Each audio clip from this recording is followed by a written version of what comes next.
want to, again, I can't tell you incredibly important this meeting is. Everybody introduce herself. Let me just give you a little background of what I want to do in this session is just give you a deeper understanding of what I have been called to in terms of my grassroots network and the people that I have been committed to love and to serve. But a background on myself, I grew up in Philadelphia, Pennsylvania, in a low-income black neighborhood. My dad died when I was 8 years old, leaving my mother with a 5th grade education and 5 children to raise. And that meant that I had to rely on my fellows. They're a group of 7 of us who've been friends from that time. And if I were asked a choice of living with my blood family or with my fellows, I'd select my fellows. Because as much as my mother loved me, she couldn't get me to school safely. Get me to parties or access. And so I understand one of those young men that I went around, you will know, some of you who are my age, he was Gordon on Sesame Street. Matt Robinson, the first black guy on Sesame Street. Joe, you know him. His daughter was Holly Robinson, the actress who was married to Rodney Peake. When Matt was one of the first of our group to die, I was blessed to be in Hollywood to eulogize him and spend time with them.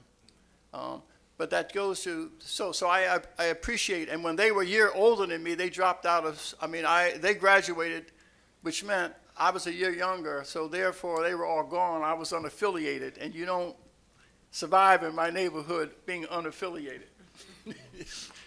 So I dropped out of high school and went into the military. I was blessed to go into the Air Force, where I was trained and went into the space program and learned how to operate missile tracking systems.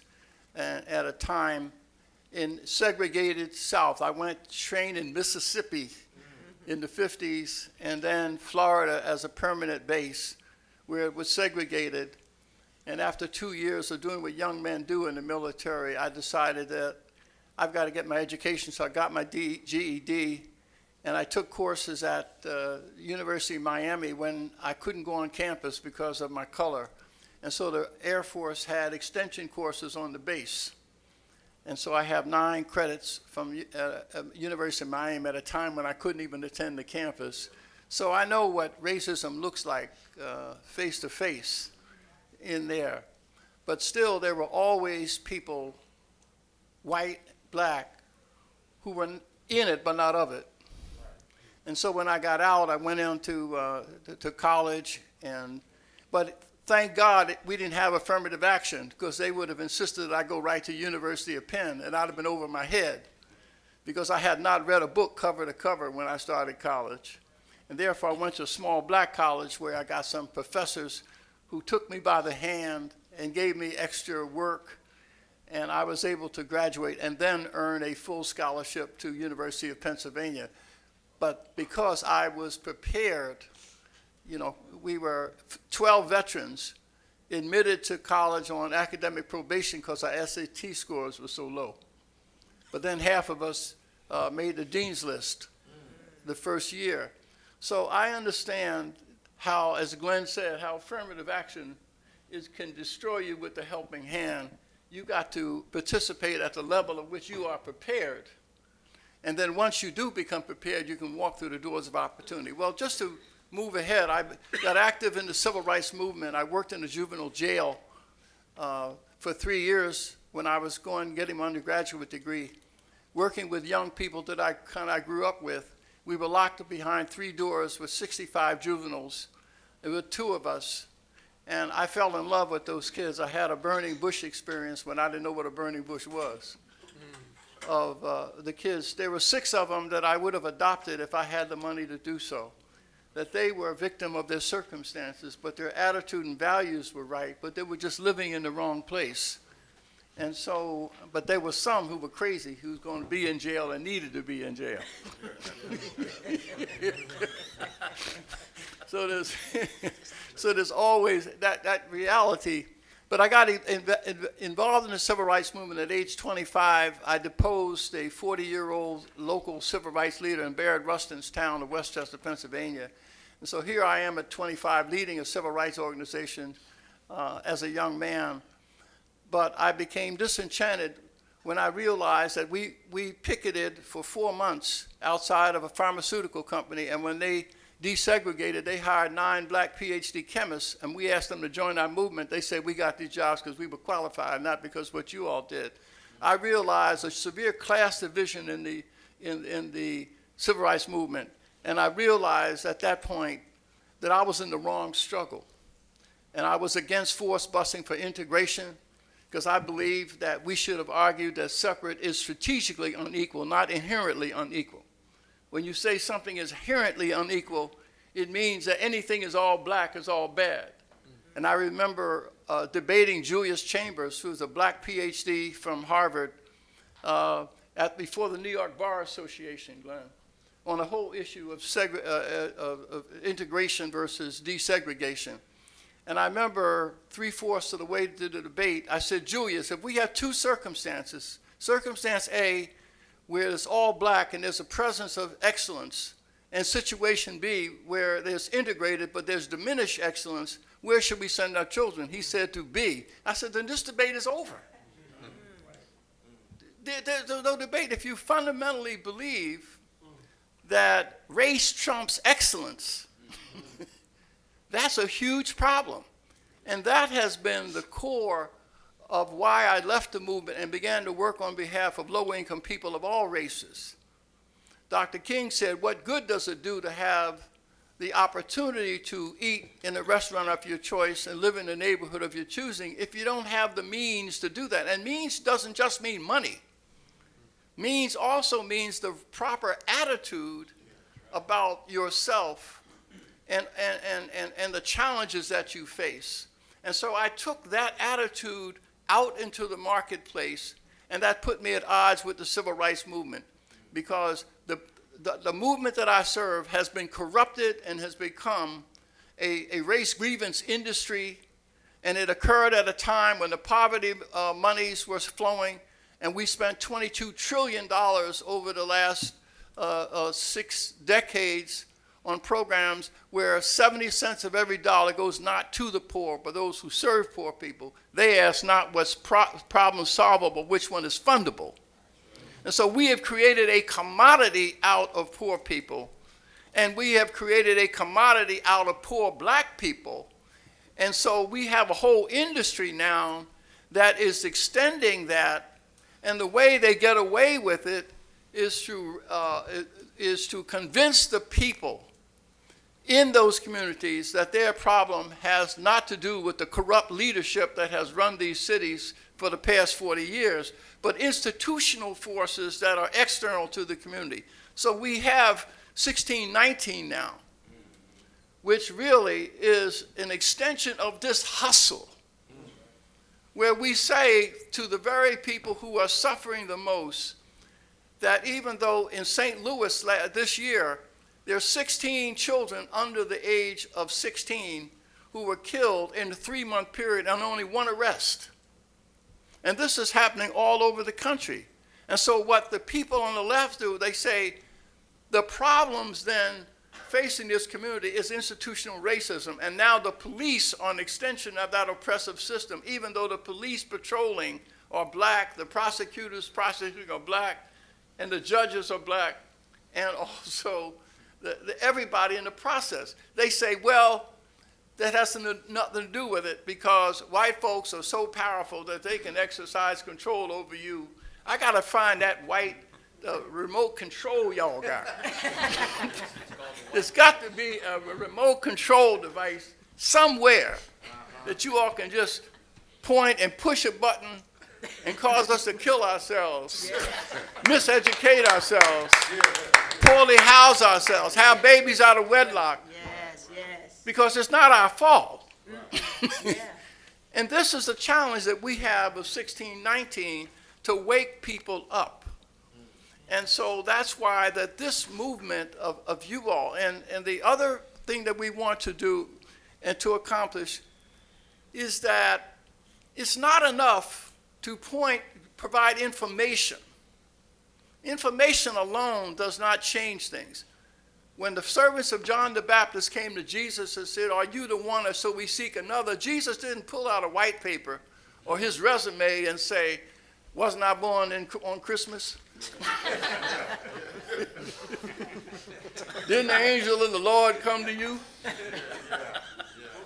No, what Jesus did, he didn't say anything. He just healed in their presence and said, "Go tell them what you saw." And so what we need as a part of 1776 is we need teachers. We need people who deal in the realm of ideas, of philosophy. But they need to be associated with live miracles. When I look at Petey, when I look at some of the people here, the miracles that I see, they are evidence of the truth that the founders believed and espoused.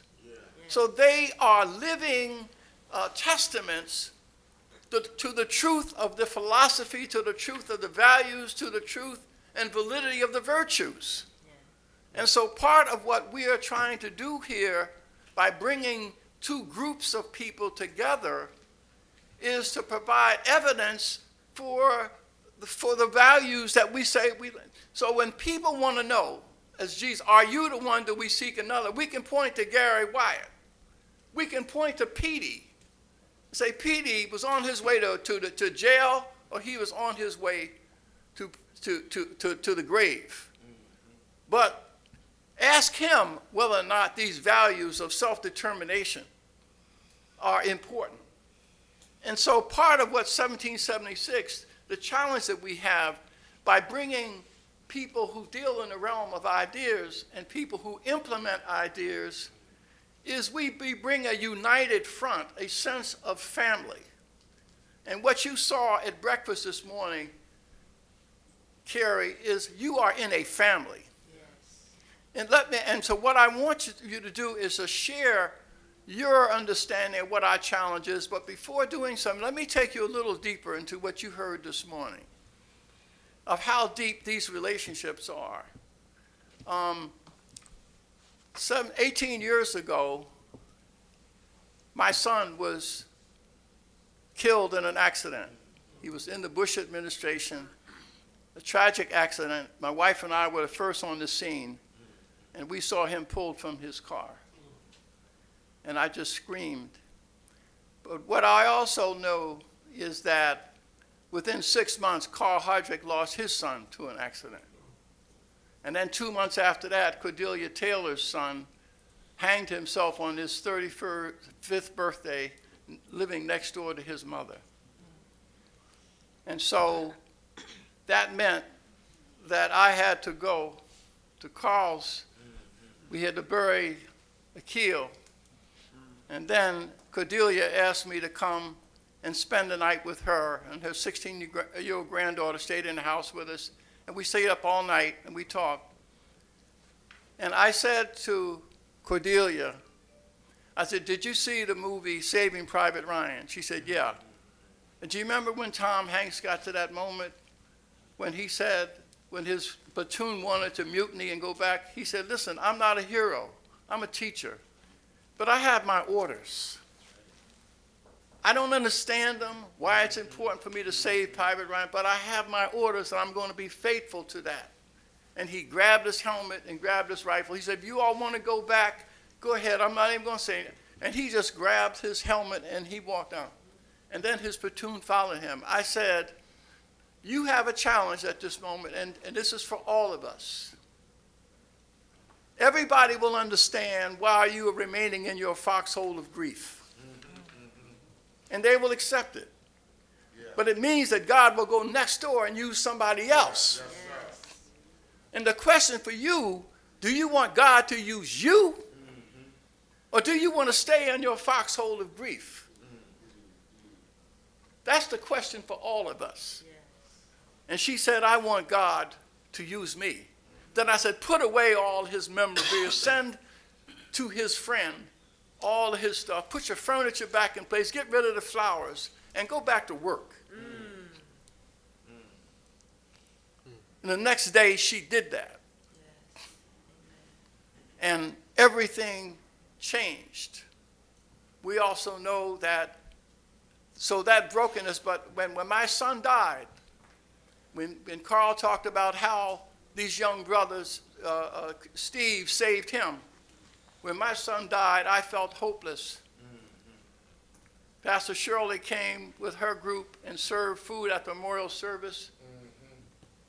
Tyrone Parker came in with Petey, Wayne, Big Vernon, Muscles, and all of them came from in back of the church and surrounded my family. And I was so stuck in grief. But then I looked in the smiles on their faces, and they said, Bob, you have 18 sons who need you, not just the one you lost. Amen. So they saved me from dying in a sea of grief. And so that's, Carrie, what you witnessed this morning. That's the family that we have here. And so what we are trying to attempt to do with 1776 is extend this sense of family that you feel to the whole nation. Because, and we must strip ourselves of self-importance and the trappings of success.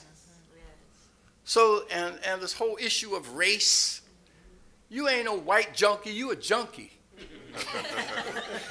You ain't a brown junkie, you a junkie.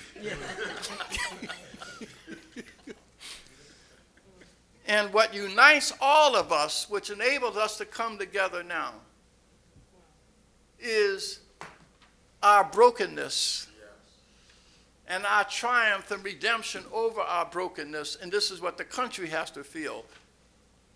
And so that mother, if you can find redemption in the midst of these toxic neighborhoods and find content and meaning to your life, then you have something to teach that mother in Silicon Valley living in two-parent households with an income of $180,000, with both parents having master's degrees, where the suicide rate is 6 times the national average. And when you read what their response of it, 48-page report in Atlantic magazine, all they're talking about is, well, we need more moon bouncing on Friday night. We need to have fewer classes. No, you got a moral and spiritual sickness, a hole in your heart. And if you, a black woman and a man, can find moral content and meaning in the midst of these toxic, you got something to export to the sons and daughters of Pharaoh. And I know I'm going on too far and I'm driving Beth crazy, but let me just end by saying the paradigm that the center operates on, that we hope to, is that whole triumphs of Joseph, where we believe that Josephs, there are 2 types of Josephs. There are those Josephs from Genesis who was blameless, but he still suffered injustice. He was sold into slavery by his brothers, betrayed in the house by Potiphar's wife, and then served for many years. He went in 17 till he was 31 years old. But Joseph never became bitter. He didn't say, I want reparations. Can't be better. No, Joseph was faithful to his God, even when it was hard to maintain it, because God was testing him. If he had been bitter, you wouldn't even know about Joseph. Yeah, that's right. If he had demanded reparations from the Egyptians rather than a partnership with a Pharaoh. Yes. Yeah. And so anyway, I'm finished, but all I'm saying to you is that we need the pharaohs, we need the good pharaohs who are able to dream bad dreams in good times. But we want to hear from you, what is the challenges that we face today that we need to, as we're defining the challenges that we're confronting, I want you to share with us your understanding what the challenges are. Put your mic. Just pull it close to you, that's all. There's no wire on it, so you're good. Bob has asked me to speak, but I'm not sure what he had in mind. Well, I just wanted to, you and I have talked over the years about the challenges that we've faced, the false narratives that are coming out about us. Some of them you touched upon, all of you at breakfast, telling young blacks, the black community is being used by people to disparage this country. And that's why the response has to come from blacks, but not exclusively from us. That's the setup. Okay, I'll say a few words. I don't want to get in the way of the wealth of information that I think we have around the table on these subjects. This is just my perspective. I'm an ivory tower guy. I'm at the university at Brown. It's going to be an outlier to the left in the academy in terms of the influence of so-called progressive and social justice type ideas. I push back against that in my classes, and I get responses from my students that are appreciative of the fact that I'm offering them something to think about. I get them not so much speaking out in class, but coming to my office, closing the door, and saying, I never thought about it that way, Professor Lowry, you really put something on my mind. I wanted to ask a question, but I was afraid about how my fellow students might react and things like this. Wow. But that's not really what I want to talk about. Briefly. Mm-hmm. So I see two big themes. One of them is, what should black people do? The other is, what is America? And I think both of those themes are involved in the reaction that we are having here to this New York Times' 1619 project. Bob has spent a life working with an idea about what black people should do.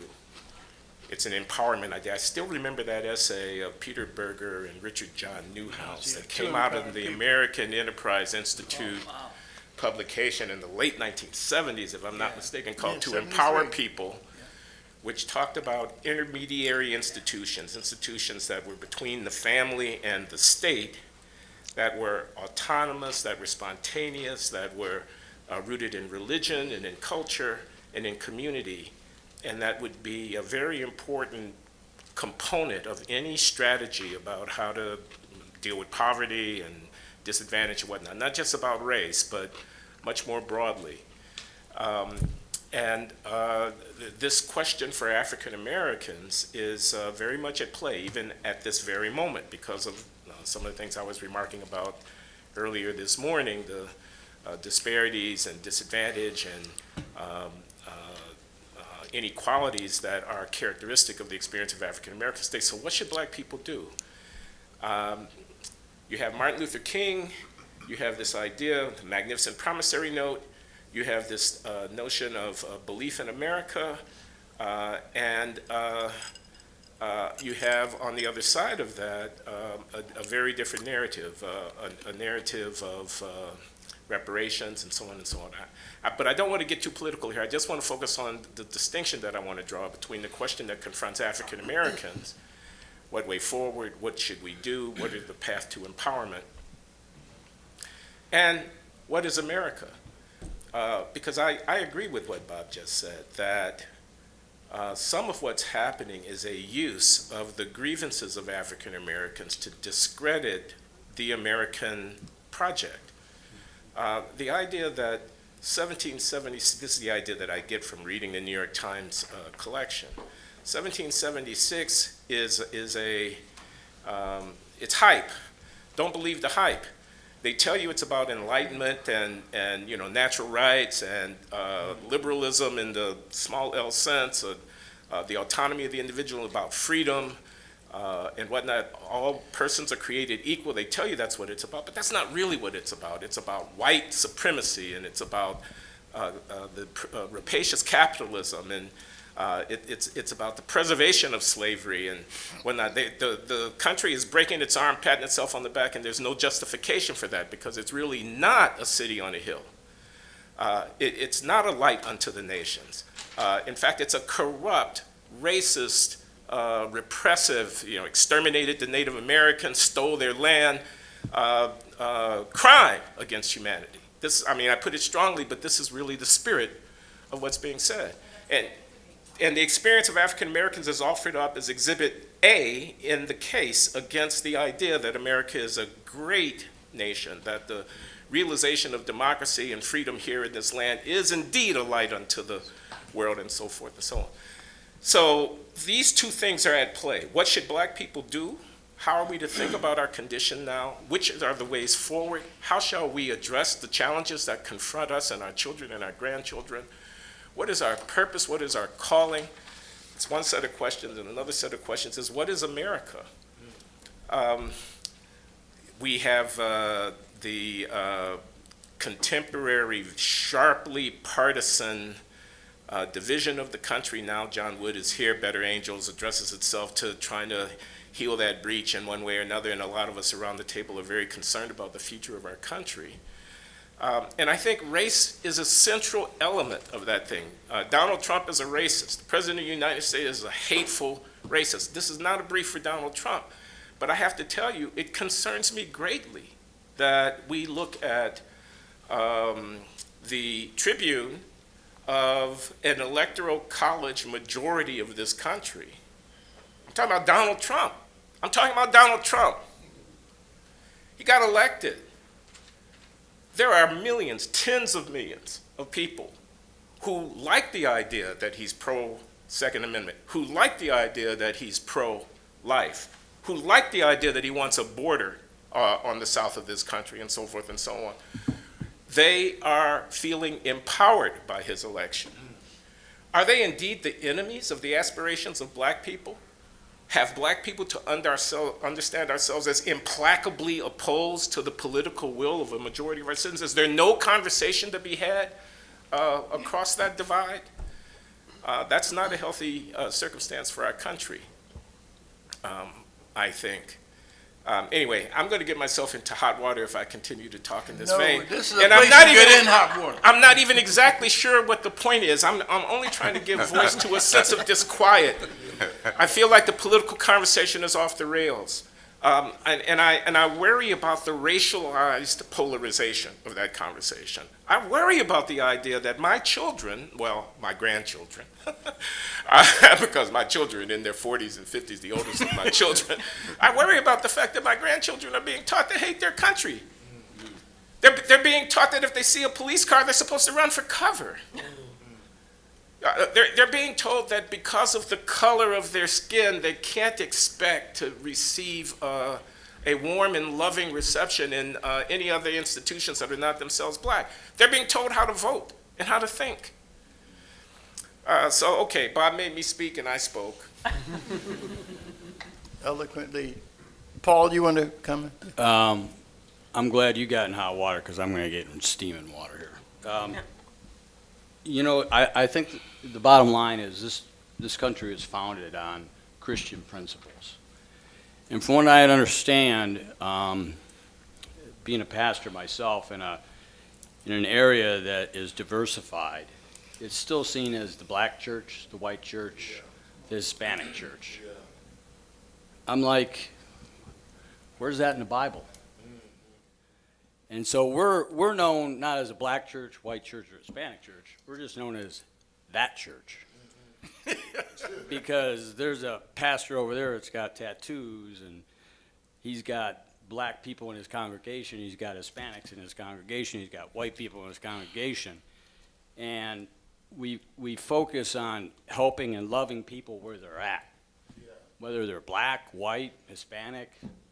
We don't have any Asians, but I don't see any Asians living in Elyria yet. I don't know why. But they're welcome to come to church. So I think the church has dropped the ball in America. Okay. Because now we have black churches, white churches. Oh, there's a token thrown in every once in a while. You know, oh, we got one white person, or we got two black people that come to our church. Well, look at the ratio in your city, and your church should reflect what your city is, and the church should impact the community that it lives in, not allow the community to impact the church. And that's what I see all over America.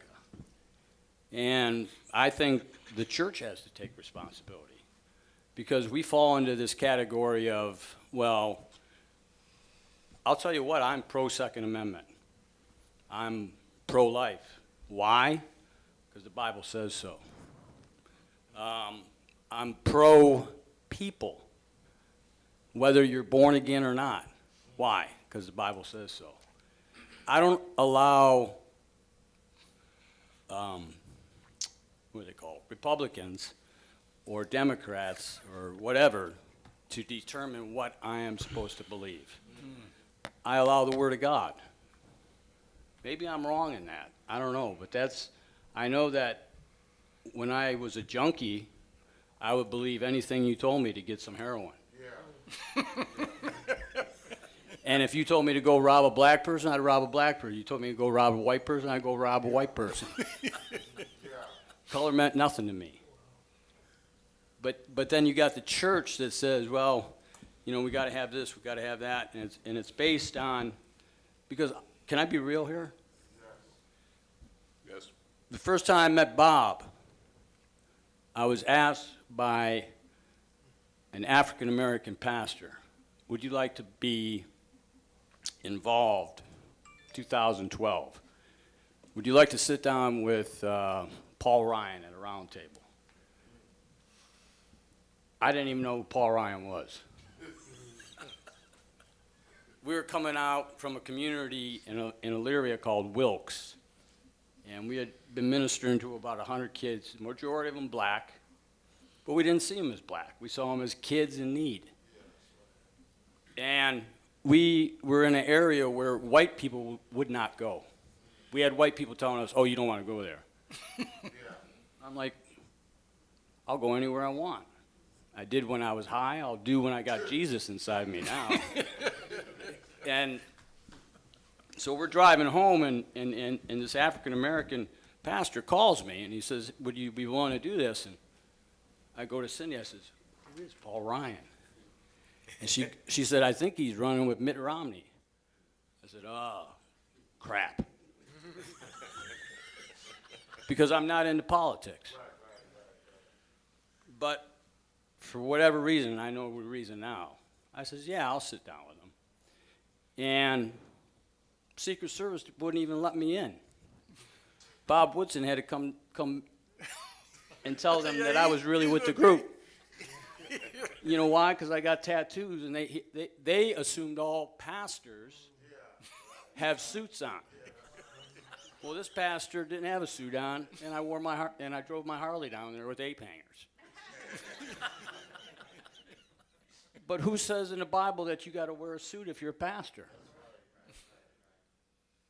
My tattoos open up doors of opportunity to minister to people that ink gives me the opportunity to do that.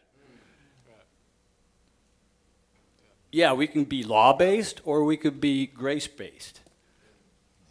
I think it says in Romans 7:4, it says we're dead to the law now, so that we could be married to another, Jesus Christ, which sets us free. So I can be all things to all men, that I may win a few. And it doesn't have to be right or left. It just has to be Bible-based. And I think the church needs to stand up and set the example.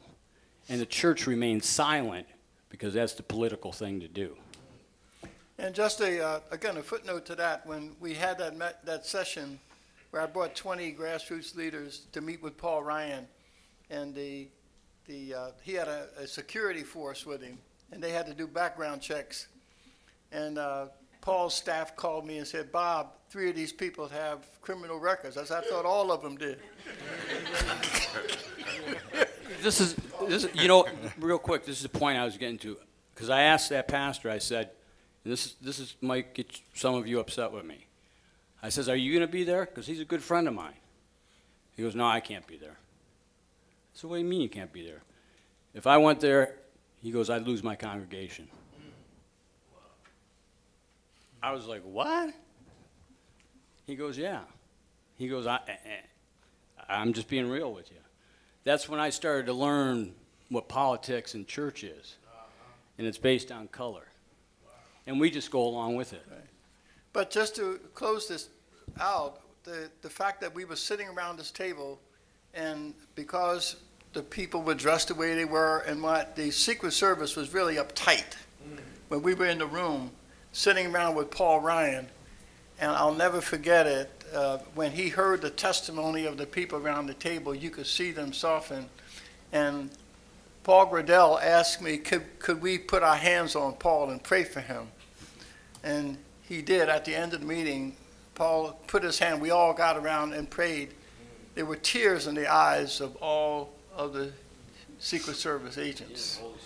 And it changed Paul Ryan's life, because in his autobiography, he talked about his father. He would not have done it unless he was exposed to the transparent testimony in that meeting. So that just shows you, when we're looking about what is the potential for 1776, is that collecting these actual experiences and sharing them with people, it has a tremendous liberating effect. Our goal is to take the love and trust that you feel here, how do we share it with the nation so that everybody begins to respond to one another with the level of love and commitment? And so that's a part of what we're trying to do here. That called me is African American, and I would trust him with my life.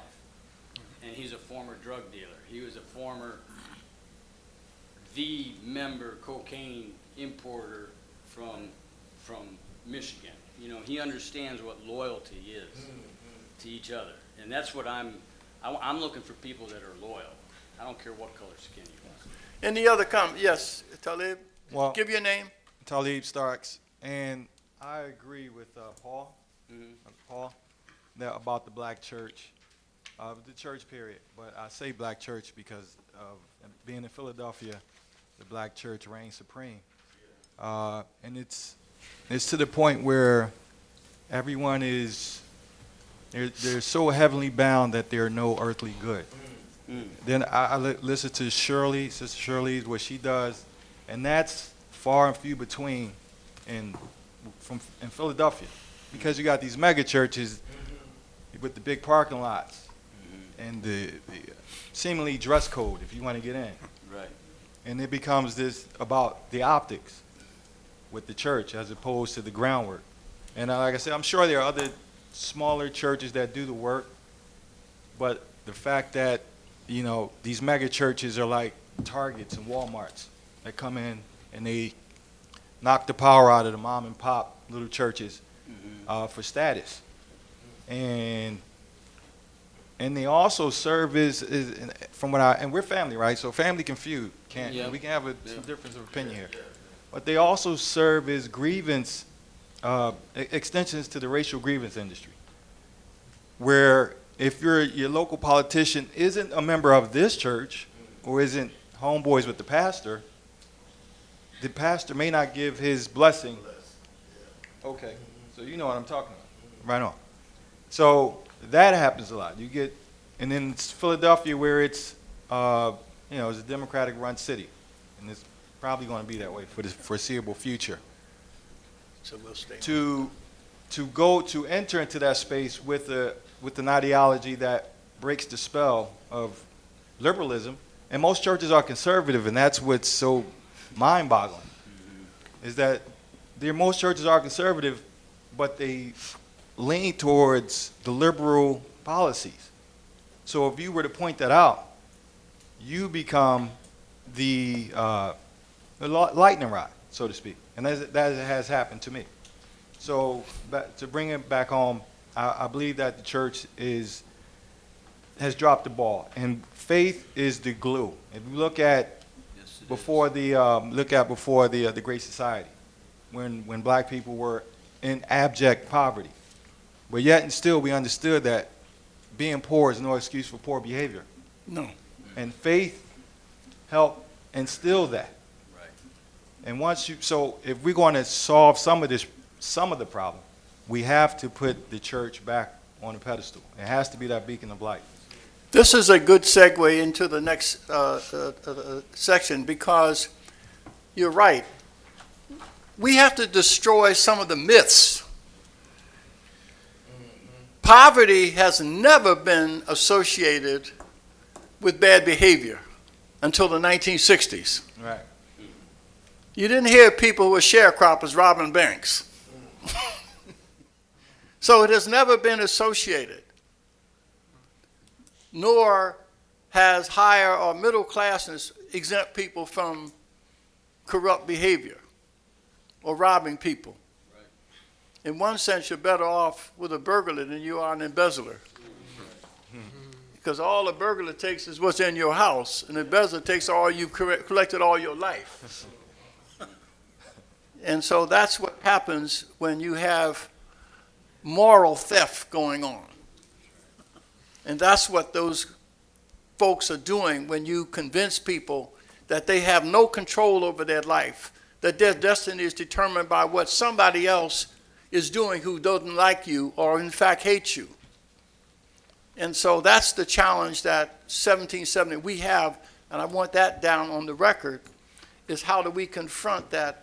And one of the ways that we confront it is we need to have a deeper understanding of how character is changed, how values, and so I'm going to turn to two of our grassroots leaders to go into a little more detail about what specifically do you do to redirect a person's life.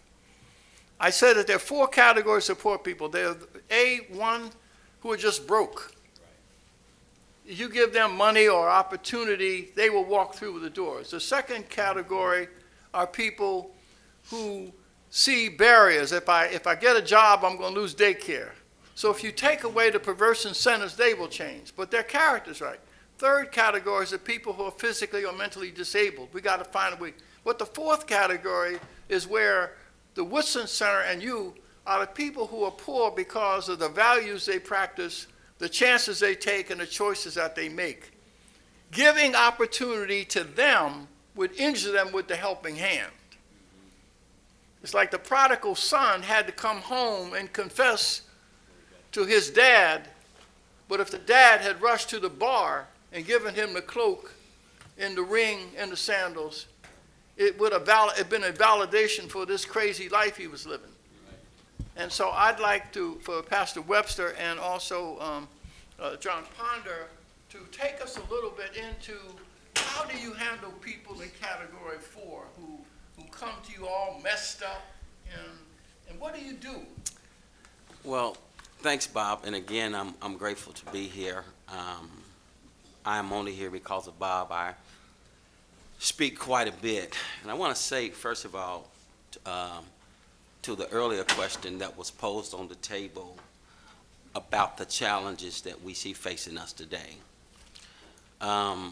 First of all, when you look at it, I'm tired of everybody being mad. Then everybody is negative about where do we go from here. We can talk all the stats about the problems, about what divides us, but we never talk about what can unite us. We talk about what we are against, and we never talk about what we're for. Now, at the back end, I'll give you some tactical steps of what I do. But let me say something. I was lecturing to the Graduate School of Social Work, and they have this term now, and we have to be honest about this conversation about trauma and what trauma has caused in the life of everybody. I was in the second grade when my dad was an alcoholic, the biggest of my life. He used to grab me by my head, throw me up against the wall, and then I had to go to school in the morning. And when I would go to school, I would act out. I would get in fights. I would look up under the teacher's dress. A lot of things that happen in a second grade kid because of the trauma of seeing your father beat your mother. And social workers call it unresolved issues. Let's face it, America, before we ever was a government, before there ever was a church, we were dealing with people and families. And I'll say it again, the problem of America is the problem of the family. The problem of the church is the problem of people who come from families and bring their issues to church on Sunday mornings. The problem of the school is dysfunctional families that go to school on Monday morning. The problem of the community is families. That's the first issue, and we can't overlook that. Secondly, there's a book by, I think it's Wallo Fiera, it's called The Pedagogy of the Oppressed.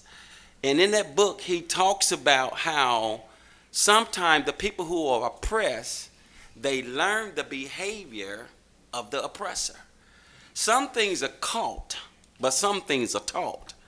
And so when you stand up on a Sunday morning or go into a school system, you're dealing with a lot of learned behavior and caught behavior. Yep. The problem of our country is not just policy, and it's not just politics. Again, I say, not to be redundant, but for emphasis, it's people.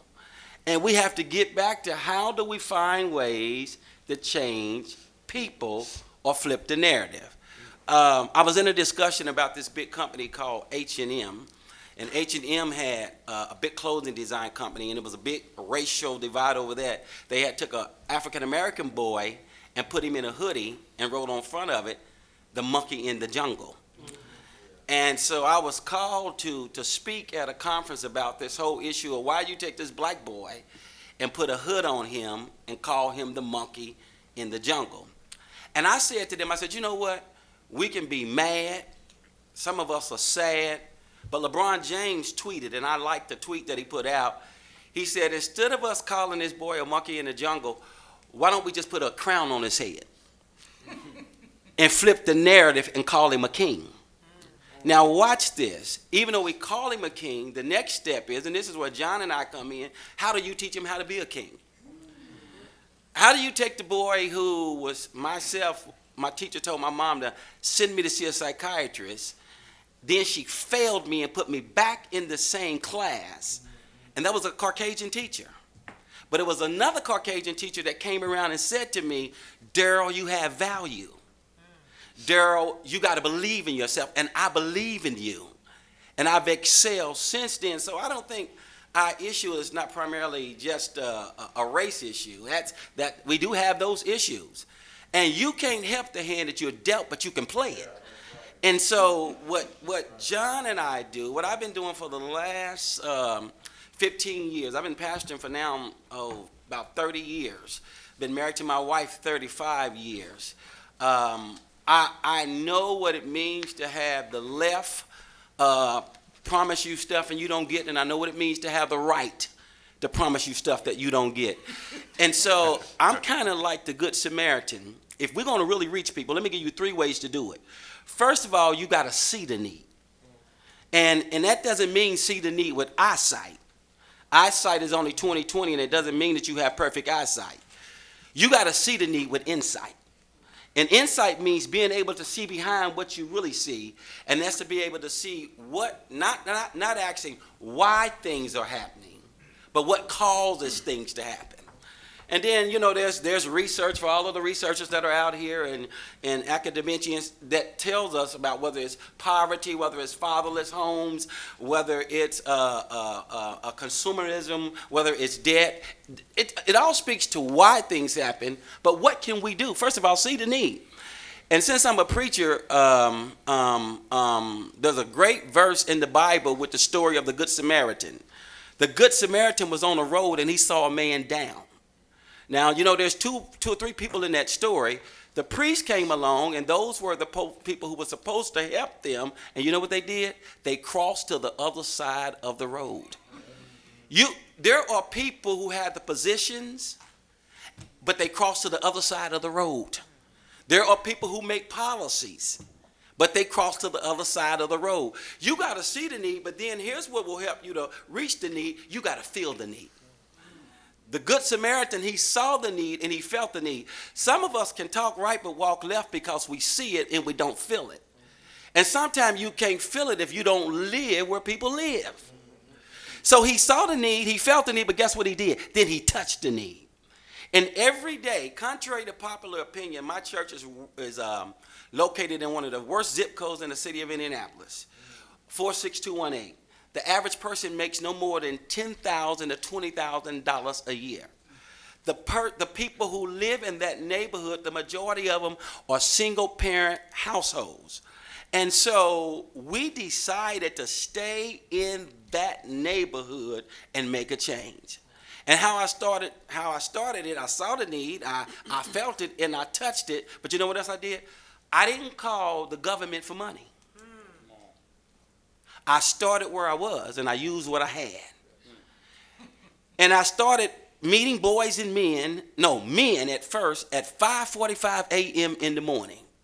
Because sometimes if you're going to reach a need, you can't make it easy for people. If guys showed up at 5:45 a.m. in the morning, I knew that they were honest about making a change. And then, to my utter amazement, mothers start bringing their sons. What that said to me, if you're going to bring your son to a program at 5:45 a.m. in the morning before school, there's a deeper need. And I began to see that deeper need was not having male presence, male mentors, or male coaches. So what do you do that early in the morning? First of all, we create a positive atmosphere. I run a program called Boot Camp. And Boot Camp is a metaphor that actually says that as soldiers need training to be able to deal with comeback or war or whatever enemy that they're facing, so do boys and men need specialized training to deal with the diverse issues that are at hand. And let me say this to you. This is not just for people who are in poverty. You got people that live in the suburbs. You got educated people that need specialized training to work through the issues that are at hand. Because I'll tell you why. Education can inform, but you can still go to work and get mad and kill your coworker because you didn't get the position. But the gospel of Jesus Christ, and that's why I believe in faith, it has the power to transform a person from the inside out. So we bring them in at 5:45 in the morning. We do exercise. We have a doctor that's a part of our program. We give a health tip of the morning to talk about, the issues that we're faced with, whether it's hypertension, diabetes, et cetera, et cetera. We give a health tip of the morning. Then we put guys in small groups after I give a talk about a specific subject. What we just dealt with, I got a book coming out in about a month or so talking about the father wound, the childhood wound, the self-inflicted wound. And in the last issue we dealt with is wounds. All of us have some sort of wound. But what we reached the conclusion that wherever there's a wound, there's a way. There's a way to deal with it. Now, you'd ask, how do we help the issues going forward? We got to turn to the people who have the strategy to do it, to say that our problem is not just external. Our problem is internal. And we got to turn to the people that says change is not going to come from the top down or the bottom up, but it starts from the inside out. I normally say growth doesn't just happen to a person. He must be intentional about changing his behavior. So at 5:45 a.m. in the morning, I do a talk. Then we do a dialogue around the talk. And here's what I found out. From murderers to professionals, all of us have some internal issue or unresolved issues that people are not talking about that grew up on the inside of us and sometimes impact our behavior. What we don't have is strategies and places to teach us how to work through them. So after the talk, after the dialogue, we assign you to an accountability partner. That accountability partner is to come alongside of you and work through that complex issue that's holding you down.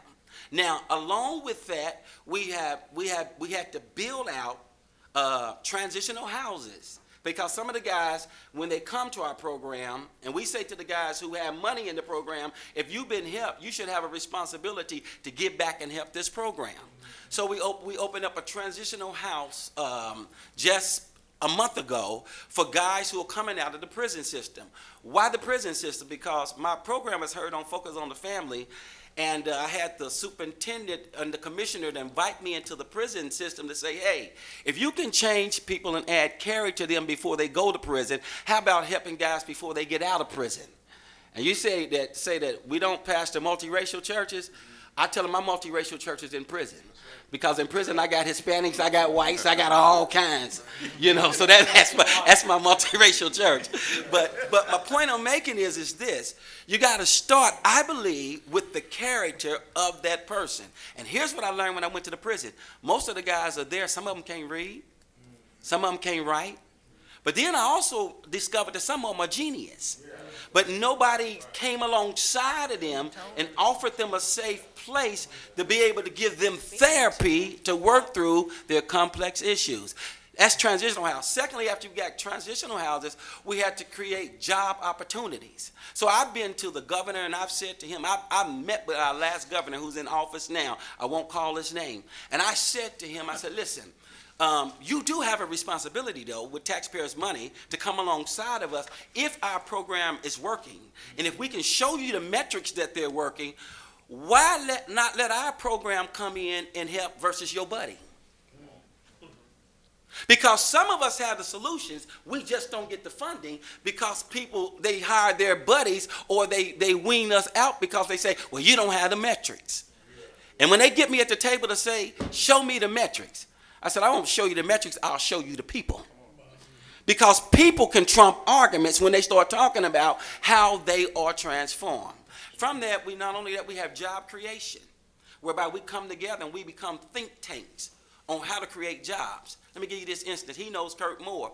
We had one guy that he did 13 years in the prison system, and nobody would give him a job. So you know what we did? We took him to the car wash in a collision repair place. From there, first of all, he started washing cars. After 13 years, you got to do something. After he started washing cars, he got an old van, put a pressure washer on it. We funded it. Now, and we don't have a lot of money. When I say funded, I don't want you to think I'm talking about a whole lot of money. Maybe $500, $1,000. And you know what? Now Kurt has 22 dealerships because he started where he was, used what he got, and he did what he can. We cannot overlook that we got to start with people's character. We can talk about everything else that's holding people down, but I don't care if there's systemic issues or intentional issues. When you change your heart and change your mind, you have the power to rise above anything, and you got to go to practitioners who are able to do that. So with that said, Bob, that's just a little bit of what we do from the prison to the school system, and I'll say to you, trust me, this works. My gosh, I just want to get up and run around this room right now. Love the passion and theory. There's a couple of things that I want to address before I get into this, and I'm going to ask you to extend me a little bit of latitude because I heard a couple of things. I heard the church, and I heard the home and the family. And I might get in trouble by saying this, but when it comes to the church, right, and we're missing the mark as a church, right? My question is this. When we get to heaven, is the black church going to be over there and the white church going to be over there? It's the church. It's one church, right? I remember sitting in my office one time, and there was a young man who come in. He just came home from prison, and he needed something, right? And because we didn't have the funding available, I had developed relationships with people and social service providers in the community. And as this young man sat in front of my desk, and he needed something for housing. So I get on the phone and I call a contact that I had in the Department of Social Services and rent vouchers, things of that nature. And as I'm sitting on hold, waiting for to answer, the young man sitting in front of my desk, I hear clearly from God to hang the phone up. And when I heard God say hang the phone up, I was obedient and I hung the phone up. And I asked the young man to leave the room because I don't know what God is about to say to me. And so what he said to me was, look at what it was you were about to do. You were sending this person outside the body of the church into the world to get something that he's equipped the church for. You see, the reason why, and there are social service providers out there doing incredible things, but the only reason why they exist is because the church has fallen short. He would have developed his faith in that. The other thing that I want to talk about is I want to talk about being at home, right? Because it starts inside the home, right? And as an African American person that grew up on the other side of the tracks, fatherless, my responsibility now is to raise my children, right, the way they need to be raised. Back in May of 2018, I was invited to the White House, where the President of the United States recognized the transformative power of Jesus in my life on the National Day of Prayer in the Rose Garden. And this was the words that the President of the United States used, that, the transformative power of Jesus in my life. In other words, he told my testimony in front of 14 million people. One of the most proudest moments of my entire life. I get on the plane and I fly back home, and I get home and I walk into my home, and my at the time 6-year-old daughter ran up to me and said, "Dad, I am so proud of you." She said, "I saw you on Fox News, Daddy, I am proud." And it just choked me up. And she says, "I cannot wait to get to school to tell all my friends that my daddy was with the President of the United States." This comes 9 years after I walked out of federal prison. And I'm all excited. And not too long ago, a month or so ago, before my daughter went on her Christmas break, she comes home and she's mortified. And she's crying. And I'm like, "Baby, what's wrong?" And she said, "Dad, I had a problem with my teacher." Well, come sit down. Because we're the kind of parents that we have a responsibility to teach them at home. And the teachers should be on Monday and asking the kids, "What'd you learn at home this weekend?" So my daughter says to me, my teacher doesn't like the president. And I was like, "That's okay. You can, we just love him and pray and so forth and so on." And then she said to me, "Well, my teacher said the reason why she doesn't like the president," and she spewed off all these different things. And I became unglued because of what it was that she was being taught inside the school. I went up to school and let them have it, but the point that I'm trying to make is that if I was not who I was in my home, my daughter could have been desensitized to that and then begin to take that as truth, right?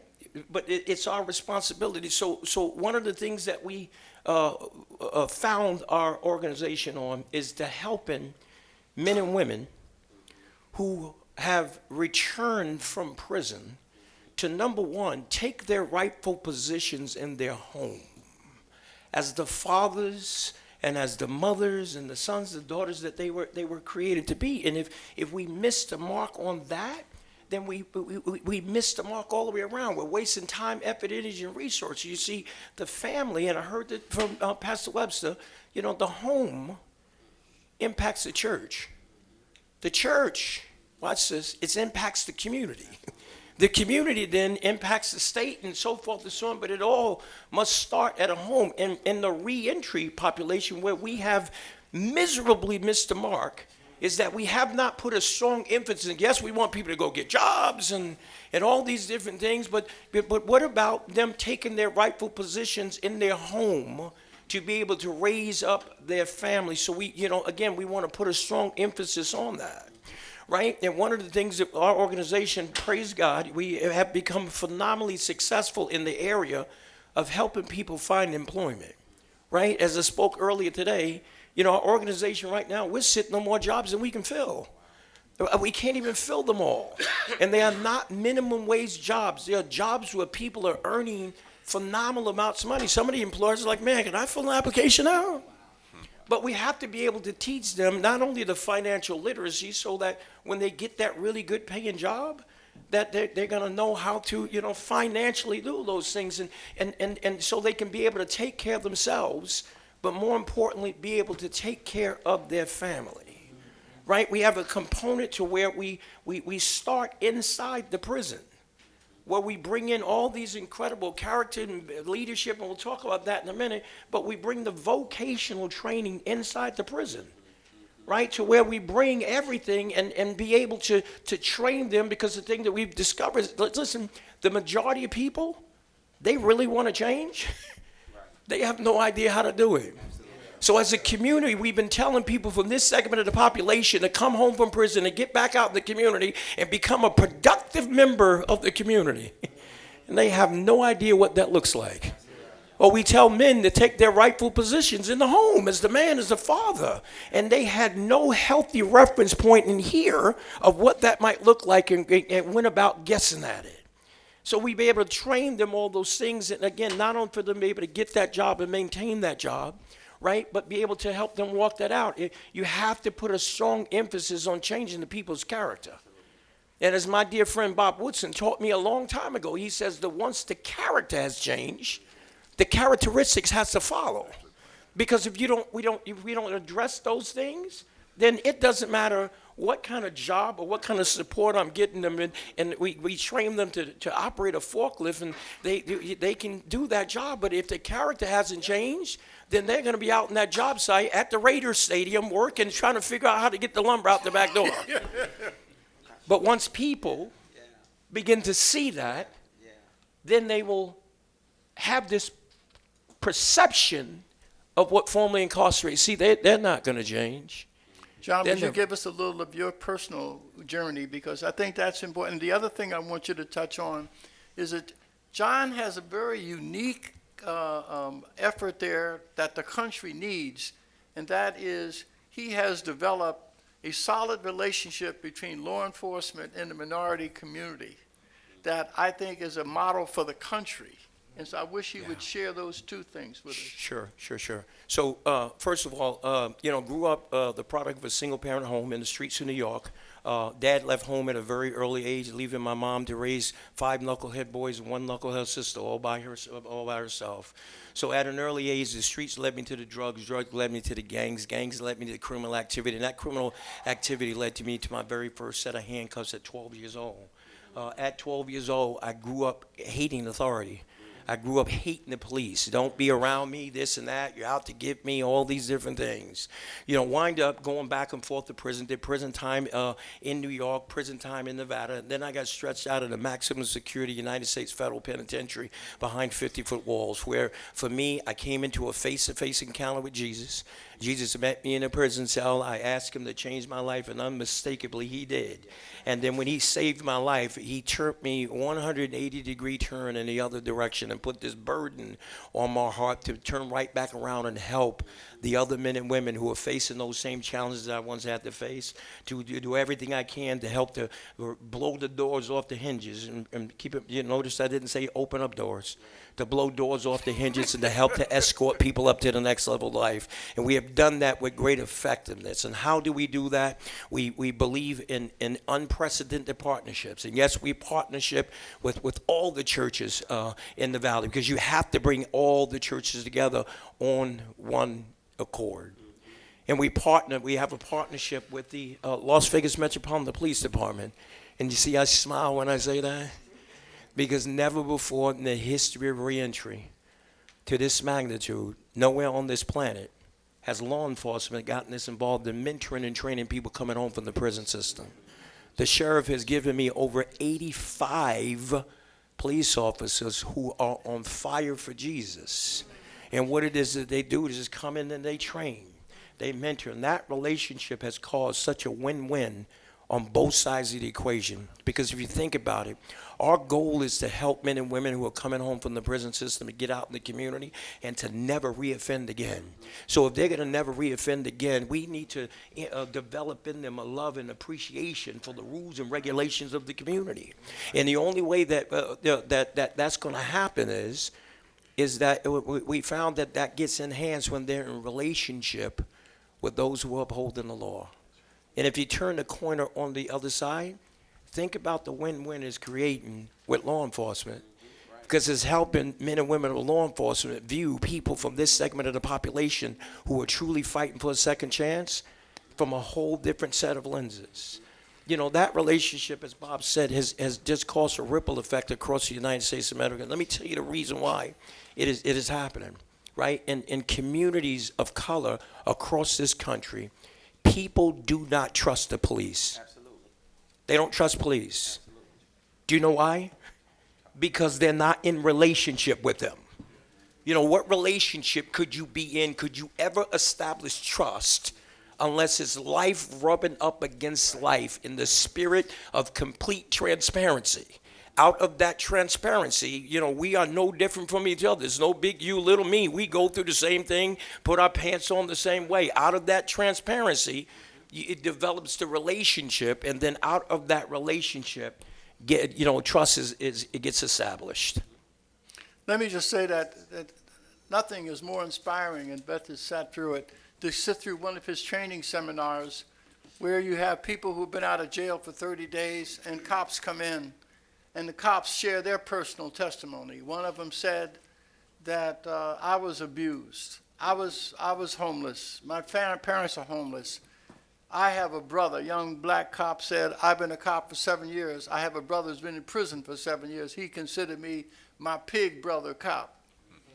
Wow. But the consequence, going back to what we're trying to accomplish here, the challenge is that because of this vilification of the police, it means that recruitment of police officers throughout the country is down 62%. In Minneapolis, Minnesota, a lot of 911 calls did not get responded to because there's a dearth of police. And murder rates are closing. Only one murder was solved out of 16 in St. Louis, and this is typical of what's happening. Which means that killers feel free to do whatever they want to do in these communities, but the academics, the people who are writing for 1619 do not live in those communities suffering the problem. They don't live in that zip code suffering the problem. They are protected. So they are really poisoning, and so that's the message that we have got to address, to let low-income people know they're being hustled, they're being scammed, they're being hoodwinked, they're being bamboozled. Yeah. And that's what we've got to do, is let people know that they're being hustled. But and the reason that it's just not a concern for poor people, it means that there are fewer people willing.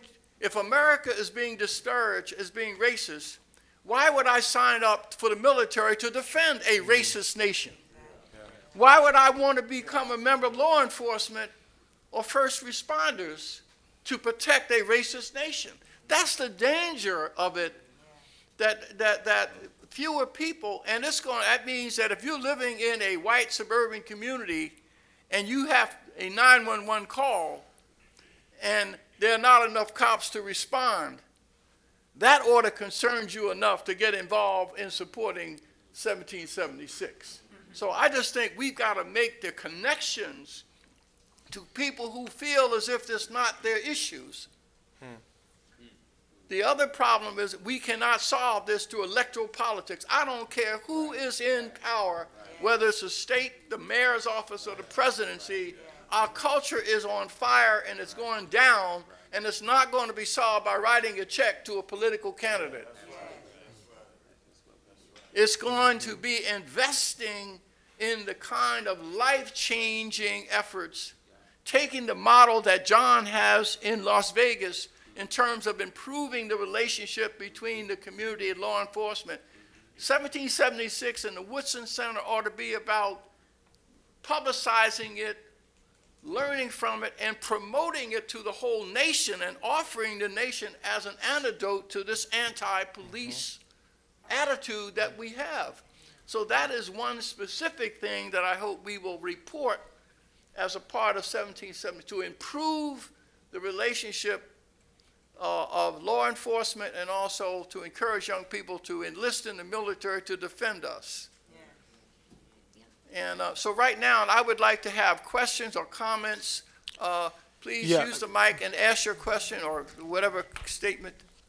Yeah, I have kind of all of the above, but I loved everything that was said, and amen to all of it. Bob, what you were saying though about the just vitriol against the police and the military. And I say this as the sister of a former cop who was a cop in Missouri when Ferguson happened. He lived on the other side of Missouri, but still just the level of hatred. And also it started to seep into him to feel shame that he was a police officer, even though he went in to protect the very lives of the people who were then turning around and hating him.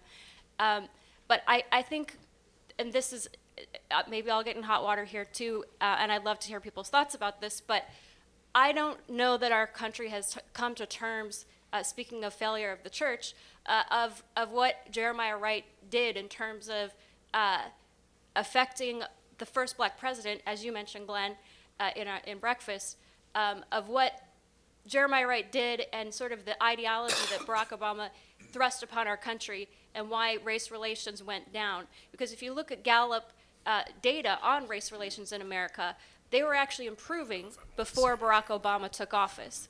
And then it was after the incidents of in Florida and Freddie Gray, I mean, just all of this, that's when it all went south, because we had a president who went in and said if I had a son, he would have looked like Freddie Gray. And I'm saying this as a white American. I'm like, what does it matter what he looked like? If he was a white or a black child, we should all be fighting for him. It's not about what his race was. But yet he inflamed things. He did not, he inflamed race relations, I would argue, in America. Instead of coming together, he made it more about what people look like. And I think also, as someone who converted to Christianity, I take my religious, as I like to say, when you're in a crock pot, what you're stewing in, my religious experience to go from fundamentalist Mormon to agnostic for 12 years to a Christian, I walked into the Christian doors of the Christian church, and speaking of the failures of the church, to see that Barack Obama went as an adult and willingly chose the mantle of Jeremiah Wright as his spiritual guide. This is not some random person. This is the man who performed his wedding ceremony. This is the man who baptized his children. This was the crock pot that Barack Obama chose to seep himself in. And Clarence, I'd love to get your thoughts because you're from Chicago. But what Jeremiah Wright's message that he was preaching from the pulpit was a message of 1619, which is that America is hopelessly racist, flawed, that is throwing up these barriers. And I think that that is part of the black church that has not been addressed in terms of failure. The other part of the failure is just generally the failure of the human institution of the church in terms of seeing just of all religions and races, the Catholic Church, the failure of pedophilia. And I think when you look at millennials and young people, we are much more skeptical of organized religion. And I have to say that when I was in my walk of darkness as an agnostic, when I would be in conservative policy or political speeches and events, and people would start talking about God or Jesus, I'd be like, I would roll my eyes internally and say, well, there they go about that Jesus stuff again. I'm like, all I know about Jesus is that people use his name to abuse me and to justify sexual assault on me. And to say that I was the problem because I dressed like a slut. That's to me what Jesus was. So when people would use God and Jesus, it actually repelled me. So I didn't know the difference between religion and relationship. And I think that's the biggest difference that is missing on this generation, to understand the difference between religion. Religion is human-made, it is flawed, it can be corrosive and destructive. That's religion. And relationship, religion is what humans do human to human, and relationship is what God does to human. And then because we have that relationship, we then share that relationship with each other. That's relationship. That's the big difference between religion and relationship. And I believe my generation, we have not been taught that big distinction. And I think that's part of the failure of what's happening in the church. And I say this as again, a user experience of someone who got baptized as an adult at age 34. And let me tell you, the dating pool sucks at that age.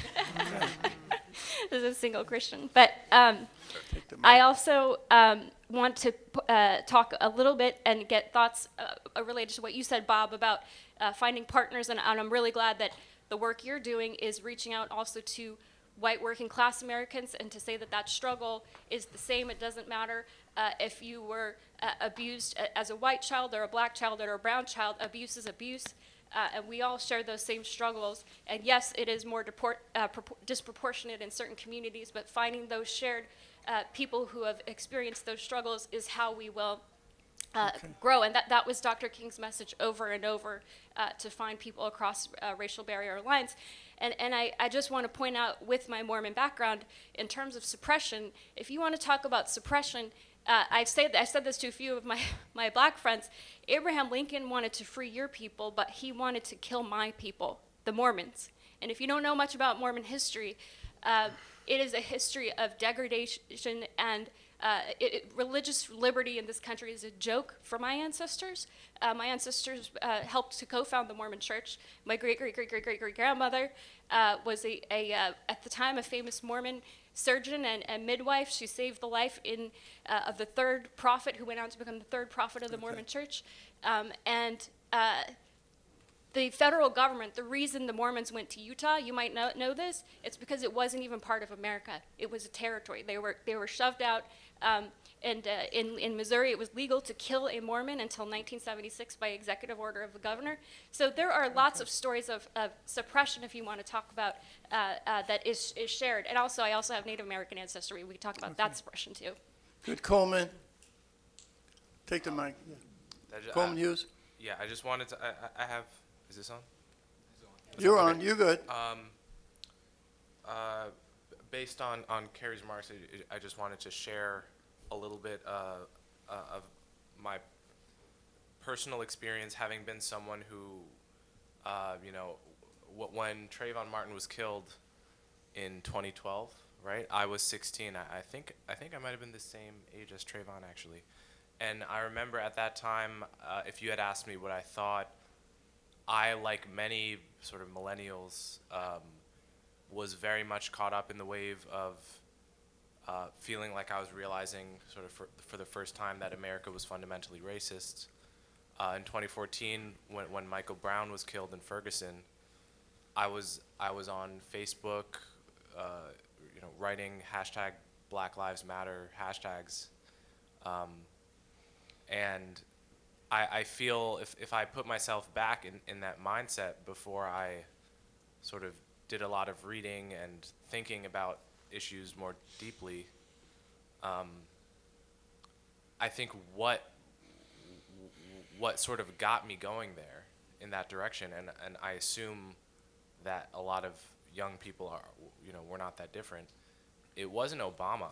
For me, I was always a fan of Obama at that time, and I didn't feel like I was getting that sort of radicalizing message from him. I felt I was seeing these videos of black kids getting shot, and I was seeing them out of context. It wasn't until years later when I did sleuthing that I found videos of white kids getting shot the exact same way, that I was never exposed to. So there are problems with financial incentives in the police, with police not being held accountable for things. There are problems in many of our institutions. The problem is that I was sold those as racial problems when they're not necessarily racial problems. And I don't know how that gets solved. I think one of the big themes today is how important local organizations are. People very much like to think in terms of national policies. What can the federal government do? It could be the case that there are just things the federal government can't do, right? Because they're, by definition, human to human, eye contact, right? We're social creatures, and that's something very much left out of the conversation. On the other hand, we live in the age of social media and the internet. People spend hours and hours of their day on the internet getting ideas that way. So one question is, how do we get Woodson Center more on the internet, videos, So what could you do to go back to like a 16-year-old me when I'm seeing that Trayvon video, clicking on a Facebook link, getting it out of context, and being primed to be the type of person who might love the 1619 Project? That's a perfect example of the kind of issues we want to put, and I don't want to offer a glib response, but it's something that we want to note, and we're going to be meeting to discuss effective ways with Scott and others about how do we market to a person like that. That is something I don't want to give short shift to it or pretend that I have the answer. But we are going to be seeking the answer from people who know how to market. And that's what I think that's, John has a question or a statement, John? Right. Thank you, Bob. I wanted to, and I understand. I think we're running up against a break, so I'll try and be concise. But I wanted to sort of crystallize, I think, the focus of our conversation here, along the frame that Glenn introduced in his remarks. This question of what is it that we are trying to say about America on the one hand, and what is it we should be doing on the other hand? I think Glenn said specifically African Americans. But my comments here will also segue nicely from Coleman's point and pick up on things that other individuals have said here.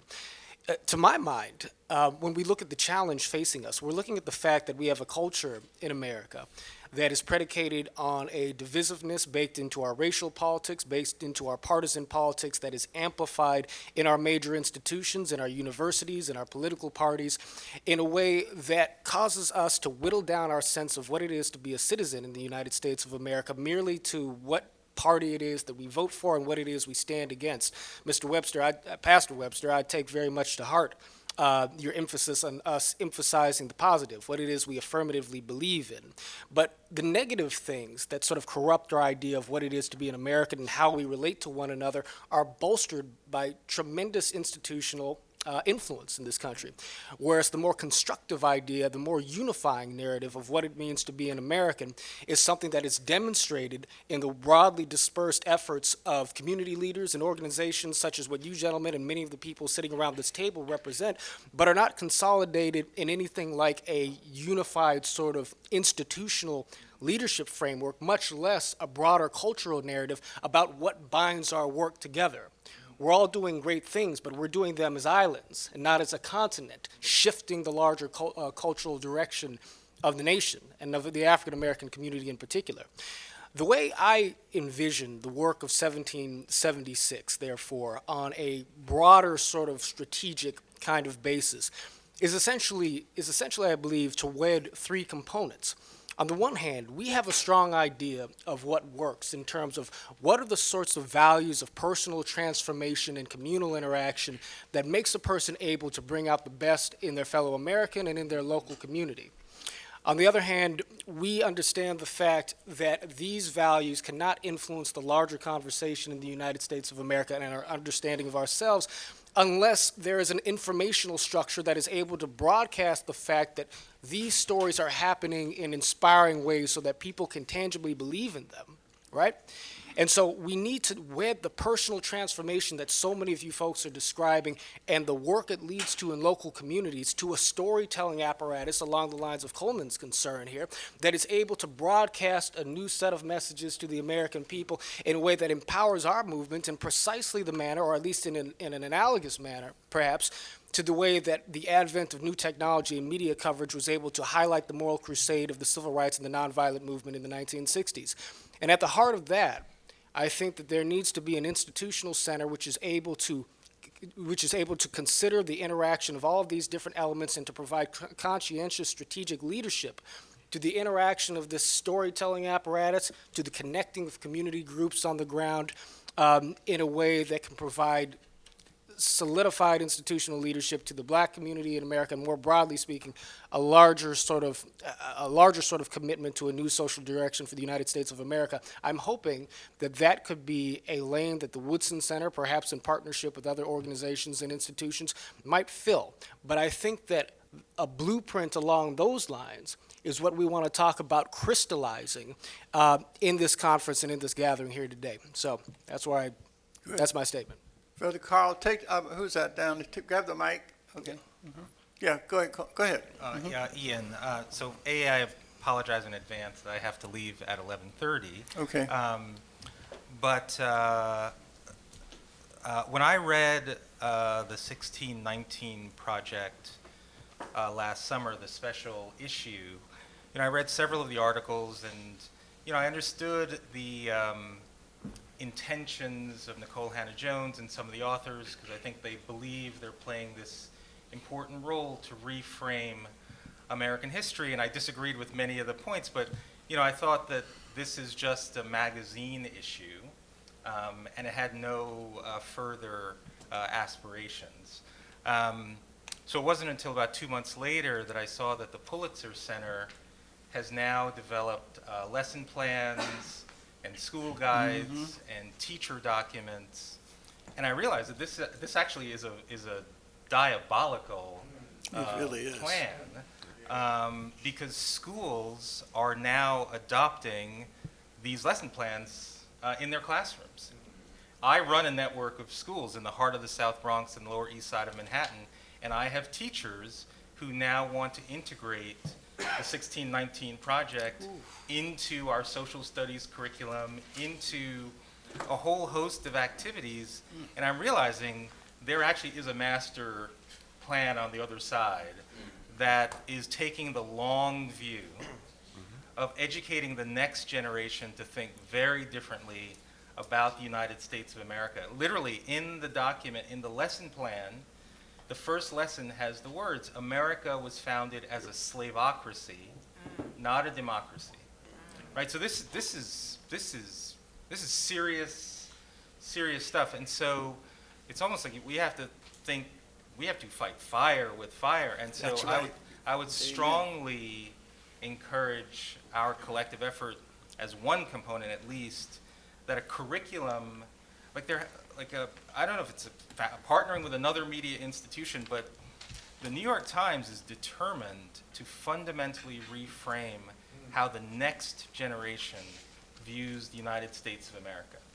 That is a formidable institution that is laying down that gauntlet.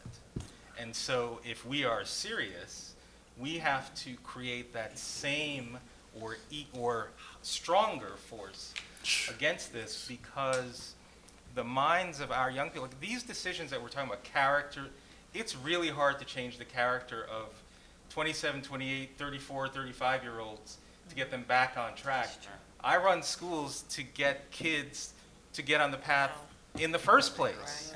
And so what the New York Times has recognized is that their strategy is to shift those attitudes and behaviors even before they're fully formed. And so the idea of a curriculum, so this isn't just about essays, this isn't just about media, this is literally curriculum that is taught by teachers in schools to elementary and middle school students before they have actually had a chance to be bombarded with these messages of how helpless they are in the face of all these structural barriers. Ian, real quick. Ian, you said we have to fight fire with fire. I think we need to fight it with water. We need to extinguish what they're doing, if possible. Can we do that? Yeah. Could we have two more comments before we break. Go ahead. All right. So one thing that I've seen from most of the speakers so far is that they've... Go ahead. No, we can All hear right. you. Fair enough. I got a loud voice. I don't know if I need this mic. But one thing I've seen from most of the speakers so far is that they've really helped clarify sort of the narrative that we're opposing. And that narrative essentially is that all problems in the black community, if not in the United States, are caused by racism. Right. Often contemporary racism. So people are now starting to discuss new forms of this old evil, white privilege, cultural appropriation, institutional racism that can never be eliminated, and so on. And in reality, listening to especially those speakers that have run grassroots organizations, we see that a lot of things contribute to issues in quote-unquote the hood, or to gaps between groups. As a wonk, as a college prof, I would say that some gaps between racial groups are almost statistical artifacts. About half of the gap between African Americans and Caucasians in terms of income vanishes if you adjust for just two things, age and region. So you can Google this. The average white man in the USA is 58. The average black man is 27. So mentioning that there is a crime issue in the African American community, or saying something like whites earn more money without adjusting for the fact the average white man is 30 years older, is dishonest. But even beyond that, those things that are real that we do have to deal with, crime, poverty, have a variety of causes. Racism in the past, what you could describe as hood culture. Some of you have talked about the welfare system becoming, for its own reasons, I had a great conversation with John Wood about this yesterday, kind of endemic in the black community, getting more woke, quote unquote, fighting ever more exotic forms of modern racism isn't going to fix any of these issues like crime. Has absolutely nothing to do with hood culture, has absolutely nothing to do with past racism. So, I mean, strategically, I think a good start would be pointing out two things. One, not all gaps between groups or conflicts between groups are caused by prejudice in the first place. I don't think the reason the NBA is 70% African American is that the team owners hate white Indiana farmers. So a lot of things come into play. And two, for those gaps that are real, that are due to our country's history, that we ethically have to fight, I would also note that socialism or communism is usually not the solution to them. We don't necessarily need more government programs or polite terms for things that we all know exist. And last point, a big part of all this is the media. Coleman Hughes just pointed this out. You said, you know, when I looked at the Trayvon Martin video, the Mike Brown video, I asked how can these disgusting things be happening?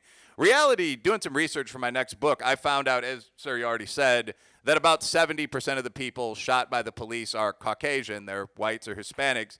The media essentially just doesn't cover this. Those cases get about 10% of the coverage of police violence. So to bring this to a conclusion, we know what the narrative is. Ian Rao pointed out that, hopefully I'm pronouncing that correctly, pointed out that this is now going into schools as a curriculum. The real question for this organization is how do we write the counter narrative? Who does that? What do our media people produce? Do we pitch that to schools? So on down the line. And looking around the room, I think we have some people that are pretty well suited to do that. But how do you write up the counter narrative? That's what we're trying to do. Yep. Robert, you want to, we're going to have to make this the last comment, but we're going to continue at lunch, but we're going to have to check out the hotel. When I initially came here, I was sort of struck that there aren't the historians who've critiqued 1619. This is certainly not an academic-heavy organization. And I realized, particularly after the morning, that a kind of top-down approach to responding to 1619 ain't going to work. Right. For a variety of reasons. I mean, one of them is that very few historians are willing to publicly say what they think about 1619. And the ones who did were accused of being racist. No, I understand, but things just don't work top-down. You need this bottom-up. Now, the bottom-up can use people who have some skills, That's what we but it has to be this bottom-up kind of movement because those are the people who could go into the schools. I can't go into schools, you know, and give a little lecture on blah, blah, blah. But parents can go into the schools. Community organizations can go into the schools. So I am enthused about the way that we're going to operate in this organization. Thanks. Good, and that's the purpose of getting these two groups together, because Daryl and John and Pastor Willie Peterson, Gary Wyatt, these are all civic teachers. What they need is the information that you all have so that they can present this, but they are the ones who that will become the civic teachers. The other point is the less moral authority comes from being the presumed champions of the poor blacks. But if you give low-income blacks the ability to speak for themselves, it undermines the moral authority of those. I've seen it happen. When I go before a group of 1,000 blacks and I'm debating Charles Hamilton, who co-authored Black Power with Stokely Carmichael, and they say, oh, this black conservative's coming, we're going to eat him up. Oh, thanks for coming, Bob. When I hit these people and I said, listen, as a black man, I do not have a friendship with any man who doesn't take care of his children, and you brothers shouldn't either. The place exploded. And I said, and black women, you should not give aid and comfort to a man who doesn't take care of his children by another woman, because if he doesn't give a damn about them, why would he give a damn about you? They exploded. So when you take the message of personal responsibility around the gatekeepers and take it directly into those communities, they respond. So our challenge with 1776 is, how do we develop the resources? How do we develop the mechanisms to empower you to live? Because you speak to that population. How do we reach other brothers and sisters like you? And Coleman, you all have microphones, but you need the information that these brothers have and sisters. And so that's the hope of this. I'm seeing it happen. You undermine the moral authority. I'm being redundant. You undermine the moral authority of these social justice warriors when you bring to the table people like these men who say, this is what we represent. They're not going to turn to these two men and say, you all are just conservatives, crazies.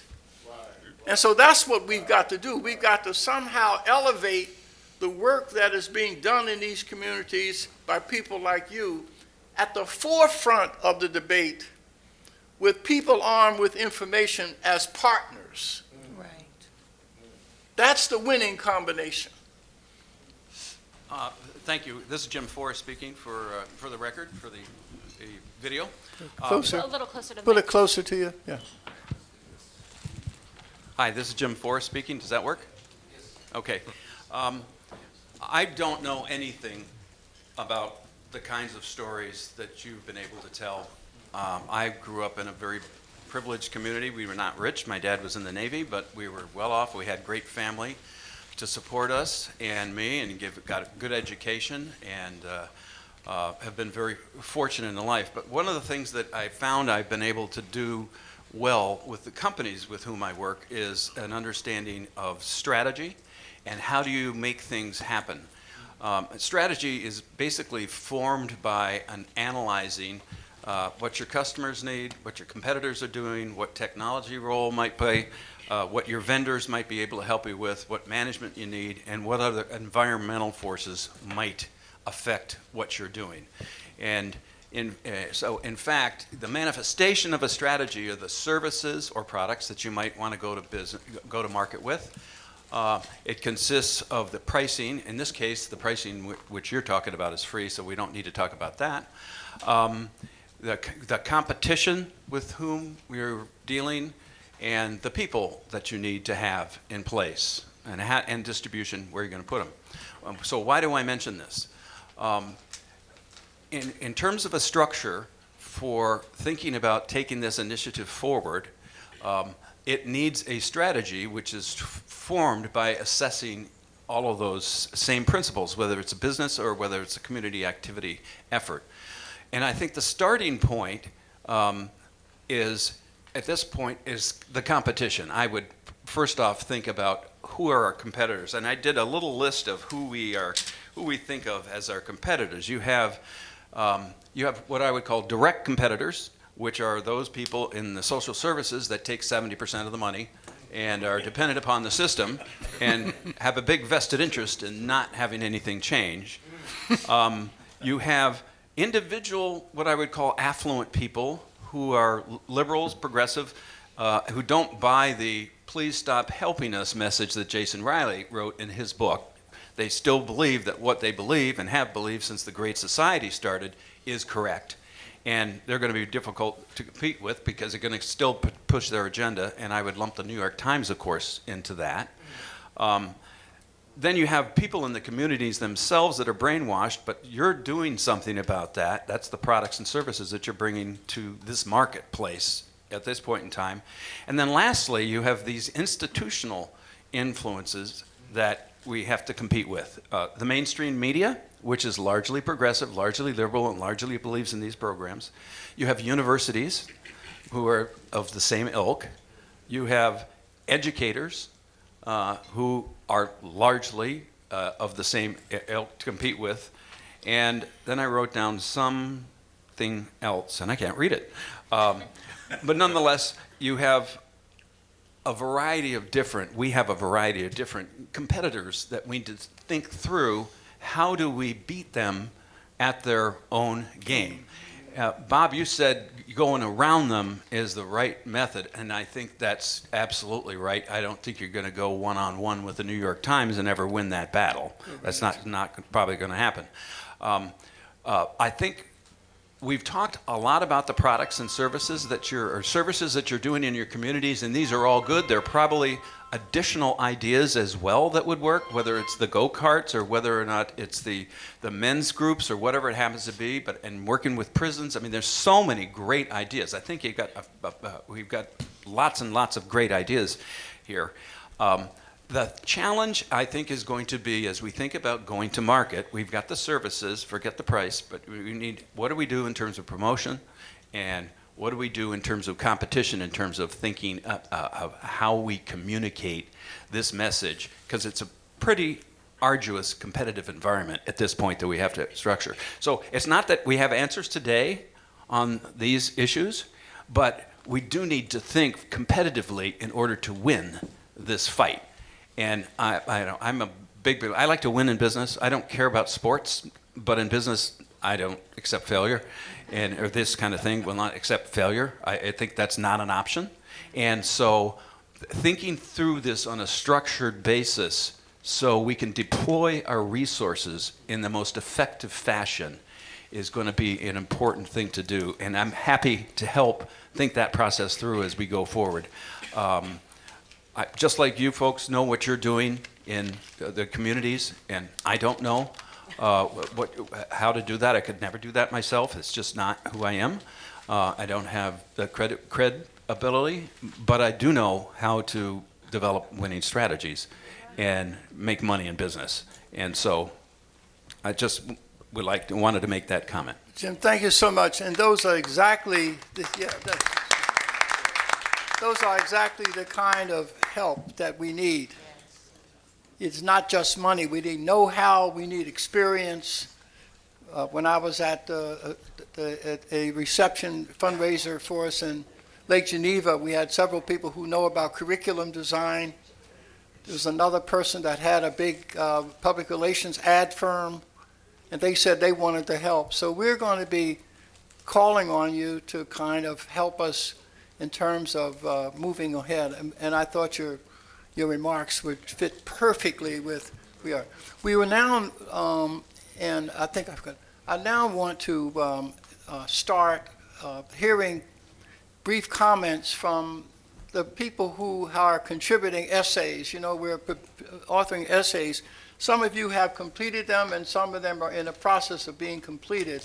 And so I would just like to go down the line and start with Coleman and just come down and ask you to kind of highlight some of the things you mentioned in your essay are going to be addressing in your essay. So would you start with Coleman? Would you take the mic there? All right, can you guys hear me? Yeah. All right, so I'll just give a brief outline of what I said in my essay. I started out by noting the cliche that those who fail to learn from history are doomed to repeat it. That, as sound advice as it may seem, in practice it doesn't get you very far because history doesn't speak with a single voice. For example, if you want to learn that nation building works, you can look at World War II. If you want to learn that it fails, you can look at Iraq. There's always an example you can point to from history if you have your conclusion beforehand.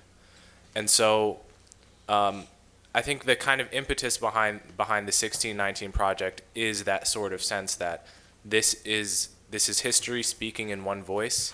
The primary problem with America is racism and white supremacy. But what I think, you know, with my observation in mind that history doesn't speak in one voice, I think a very important question we have to ask is what lessons from history are useful to black youth today? And that's not just an abstract question because, as we know, the 1619 project has now been imported into the Chicago school curriculum, and through the Pulitzer Center is likely to be imported to more. So the question is, what use does it do? How useful is it to take a typical black kid, 12, 13 years old, maybe 15 years old, and say, racism is in your country's DNA? I know you're not likely to ever leave America because most people born here stay here, but nevertheless, I'm going to tell you that the only country you will ever live in is permanently going to be arrayed against you. Now, that question of whether white supremacy is in our DNA, it used to be a very much alive and important question. In the 19th century, you had Frederick Douglass and Martin Delany arguing with one another about whether black people should stay here. And you can understand why they would have that argument then. The question is the system of white supremacy going to be permanent? If the answer was yes, then it actually may have made sense to leave. Now it's 2020. Every black person born in America knows that they're very likely to stay here. That question is long dead. So to push that seems very, very useless. It feels out of date. In my essay, I presented some other historical episodes from Black American history that would make much more sense to teach kids about. And the caveat is, of course, I think kids should learn history, period, right? But what the 1619 Project is doing is it's not a good faith attempt to learn history. It's an attempt to weaponize history to fight political battles in the present. So you notice the only things they attach the legacy of slavery to happen to be things that modern progressives don't like, such as capitalism or privatized healthcare. They could have made the argument that the legacy of slavery is labor regulations, because of the black codes. They could have said unions are part of the legacy of white supremacy because unions have been, were excluded blacks, far into the 20th century.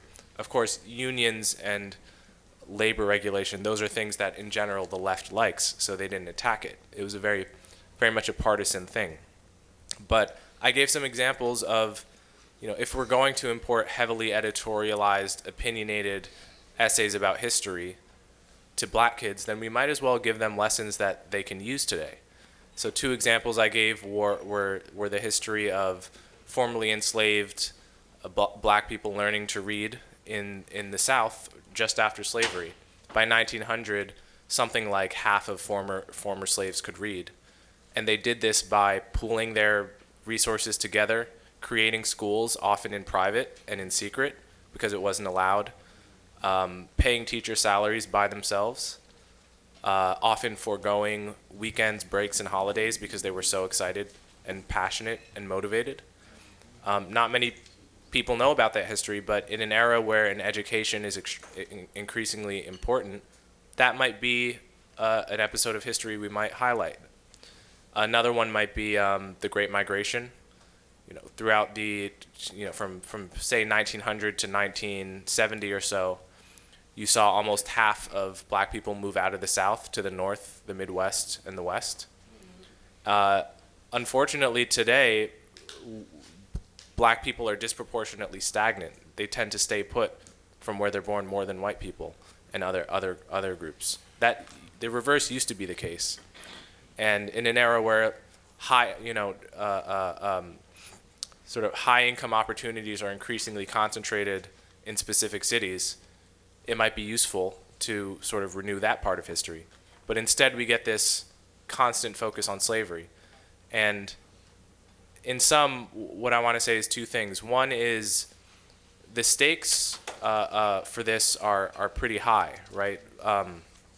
If we think about, for the country in general, forget about race for the moment, what are our big picture goals as a country?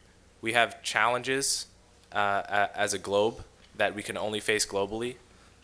We face many problems, and we need to raise a generation of kids that are focused on solving them. Is the way to do that going to be to teach kids, as the 1619 Project does, to see the remnants of slavery in the rows and columns of an Excel spreadsheet, as one of the pieces did? For black people, I think the stakes are high as well.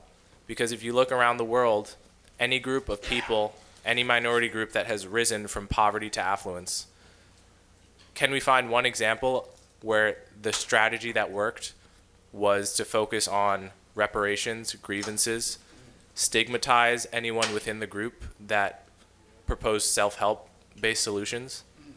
I don't know of a single example. So we can get lost in the weeds on these issues and miss the bigger picture.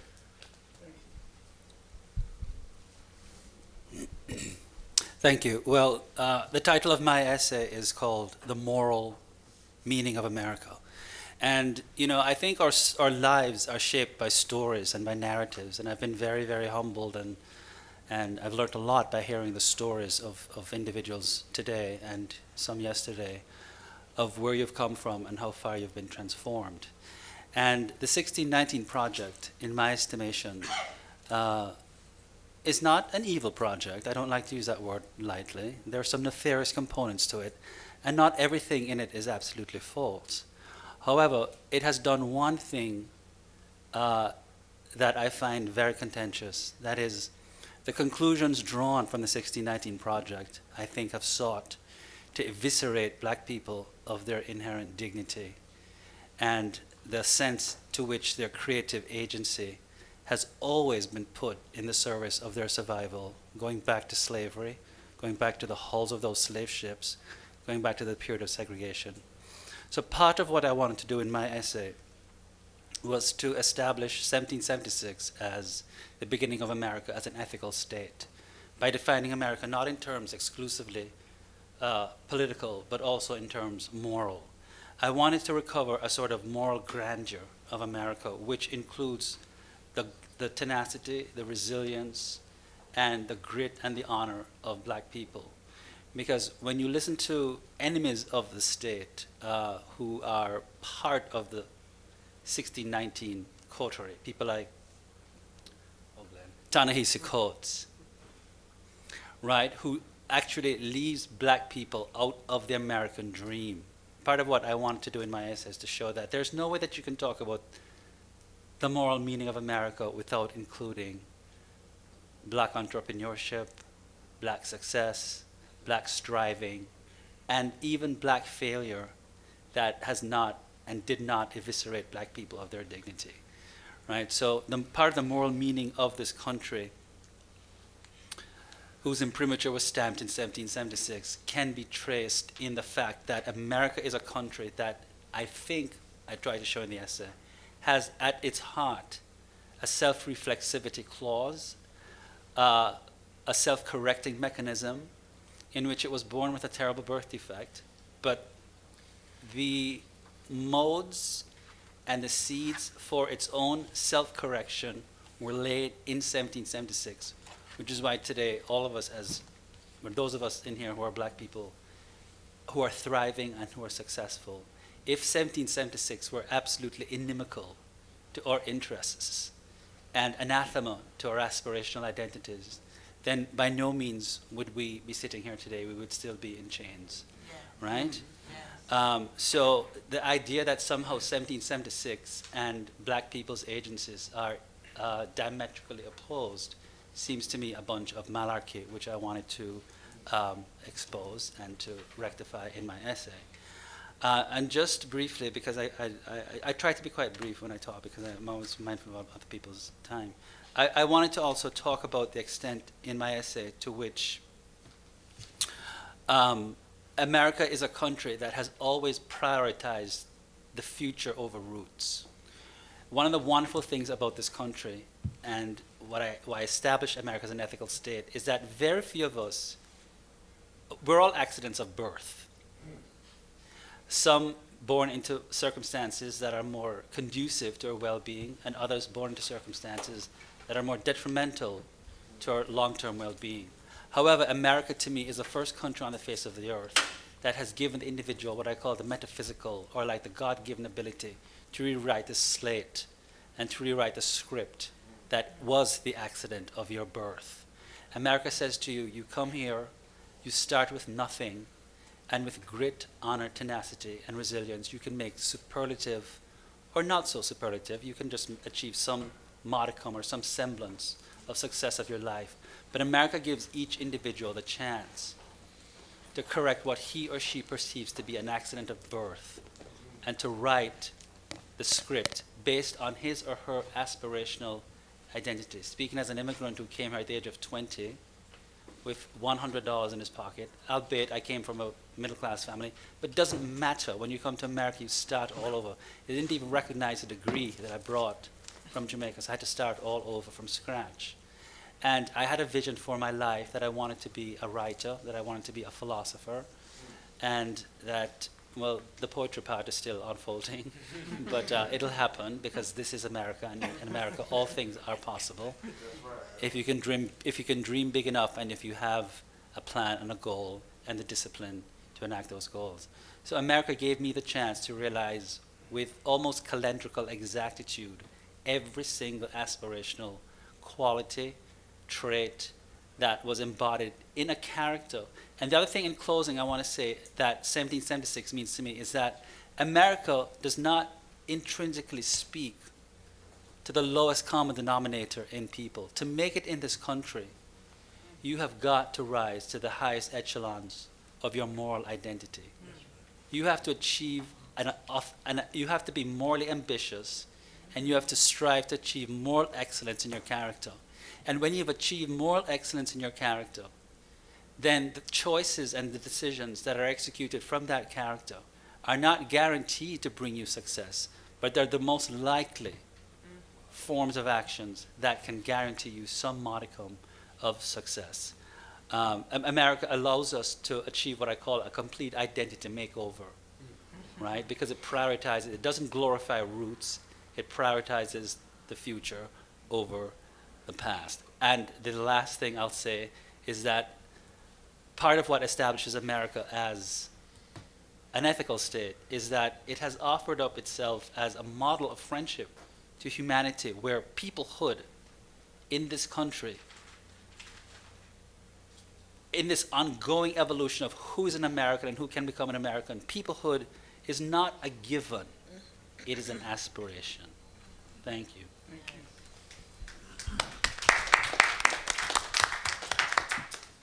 Good afternoon. When I introduced myself this morning, I didn't say that my background is political science and law. And for this 1776 project, I would like to write essays on 3 different areas. One is drawing on my personal life and my experiences, that it doesn't matter, where you're born, you can overcome the circumstances of your birth and make something of yourself. And that attitude, what you believe, is more important, than your race, your sex. I would say all of those factors, the poverty level, social class, that it's the attitudes that help determine the outcome. And because I know these things to be so, I believe that the messages that we're sending our young people are very destructive. I did not have people in my life that were telling me that because of the color of my skin or the fact that I was black and female, at times a single mother, that I could not do. So that's one message. The other is I believe that it's important to educate people about cultural Marxism and the roots, how it lies behind everything that's taking place right now, and that most people don't know that. So critical race theory, it's found its way into the public schools, private Christian academies, as well as Christian universities, and church organizations, such as the Southern Baptists. They recently passed a resolution adopting critical race theory as an analytical tool, and all of these organizations are targeted. They like the whole idea of social justice. It sounds so wonderful. They need to be educated about that. And then the last thing is, I believe in America. I believe in our Judeo-Christian roots. And as a person of faith, I would like to also write an essay from that perspective. So I'm promising you maybe 3 essays. They won't be that long. Wow. Well, I've already had a lot to say here, and frankly, I don't know what's going to be in my essay because it hasn't been written yet. I'm working off of a couple of things. Did a podcast on the 1619 Project with my colleague John McWhorter. I have a transcript of that, and I made some points there. And I have an essay I did for the Manhattan Institute last year that I think I'll also draw on. But let me just make a few points here in the spirit of how I'm approaching the task of writing this essay, which has not yet been written. Faith, family, nation, and freedom. Those are my themes, okay? Because we are talking about narrative, we're talking about storytelling. As I said earlier today, I see kind of two dimensions to the debate about the 1619 Project. One of them has to do with what is America, and the other has to do with what should black people be doing? What about our people? Which direction from here for our people? So in trying to think about those two themes, what kind of country is this in the world today? And also, where do we go from here, African Americans, a half century past the end of the Civil Rights Movement? These themes, faith, family, nation, and freedom, echo in my mind. Faith. So the conflict around the role of faith in contemporary American politics and culture, around how it is that religious belief is projected through the media, through our television and Hollywood scripts and so on, about the extent to which political leadership openly and unapologetically draws upon the religious foundation of American culture. There's a conflict, and the influences of secular forces are winning that conflict, if you ask me, notwithstanding the fact that we have very strong institutions of religious faith. That dimension has been important in the history of African American striving. The slaves became Christians. It was a white man's religion, and we made it into our religion.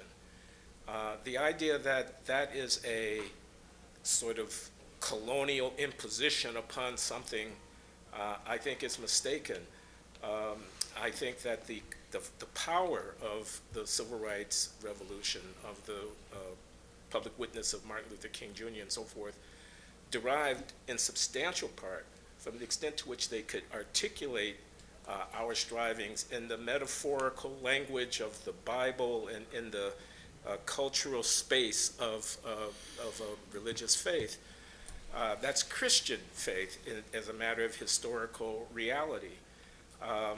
I am not insensitive to concerns about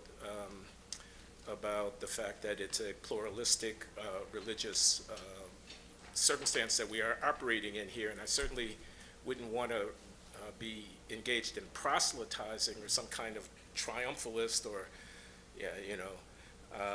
trumpeting of a particular doctrine. But I think recognizing the historical reality of that is important. Family. You don't see very much at all in the text of the 1619 Project essays about the condition of the African American family. Indeed, the New York Times seems to be on a campaign to persuade us that it doesn't matter what the structure of the African American family is for anything that is really important, that it's all about the larger forces in society and has nothing to do with the texture of our lives among ourselves. This is African Americans. I think that's wrong. I think that's dramatically erroneous. I think as a sociological matter, it's demonstrably erroneous, notwithstanding the fact that the majority of the sociology profession would argue otherwise. A good sociologist friend of mine said to me, I want you to stop talking about black fathers. Every time I say out-of-wedlock birth rates, she writes me a note or posts something on Facebook saying, stop talking about out-of-wedlock birth rates, because you're blaming the victim, as if the structure of relations amongst men and women who are African American is entirely determined by external forces over which we have no control. I don't believe that to be the case. Nation. Okay.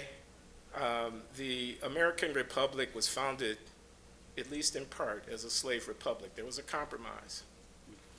People are quick to point out the 3/5 clause in determining the apportionment of representation in the federal legislature amongst the several states that was written into the Constitution.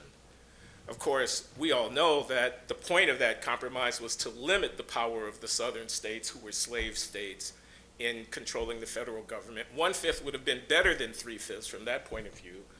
But people say, you see, they thought we were 3/5 of a human being.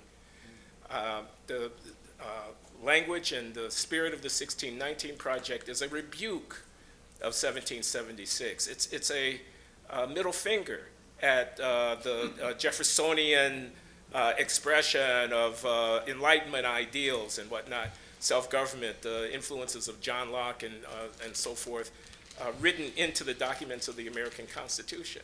And yet the fact of the matter is that that was a revolutionary, not just in terms of breaking free from the British Crown, but in terms of pointing the way toward modern popular governance and creating institutions that demonstrated on the ground the possibility of actually realizing the principles of the Enlightenment in real political institutions. This was a remarkable achievement.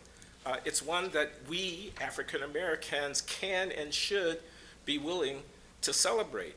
After all, while the country was founded as a slave republic, it's also the case that the country, in the fullness of time, threw off that ignoble history. Lincoln was right to say that the period, 1860 to 1865 is a refounding of the American public, that the Dred Scott decision and other things of that sort are actually inconsistent with the principles of the founders. A great civil war had to be fought in order to make that a reality. Hundreds of thousands of people died. The idea that you just give the back of your hand to that, there's no mention of the Civil War in the 1619 Project documents. That's astounding to me. Slavery has been the lot of man and woman since antiquity. Emancipation is the new idea. And that's a Western idea. I think that's a point that needs to be made. What do we African Americans owe to our country? Not just what have we got coming, this reparations argument, we've been plundered. This is the language of Ta-Nehisi Coates. What do we owe? What do we have to contribute? Is that not a fair question? Really? You can't ask anything of us? You can't ask us to fight and die? Colin Kaepernick says, I won't bother to kneel during the national anthem at a football game for a country that guns down black men in the middle of the street. Really? Protest police brutality as much as you will, but you're going to make the flag the site of that protest? Really? When the only way forward for our people comes from political achievement within the context of this national experiment, we have to persuade our fellow citizens of the worthiness of our claim. You may be able to cajole the New York Times editorial board, but you're not going to cajole the electorate in one after another congressional district in this country. You're not going to win the Electoral College with a finger wagging in the faces of people. You have to persuade them of the legitimacy of your claims. We can't look sideways at the violence going on in black communities in the cities and expect to be taken seriously when we say Black Lives Matter. We have to look frontally at that and take responsibility for it and act to do something, as has been demonstrated is possible by the stories that have been rendered here in the face of that problem before anybody is going to give us the time of day.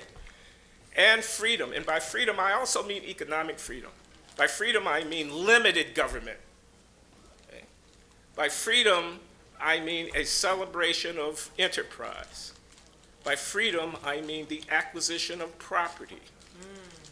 There's nothing wrong with that. There's nothing to apologize about that. That's the way forward. Look around the world.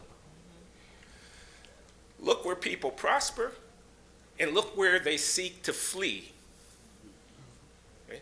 Where they are prospering are environments where they are allowed freedom to live their lives, to advance their interest, to accumulate resources, to raise their children, without somebody coming into the interstices of their intimate relations with experts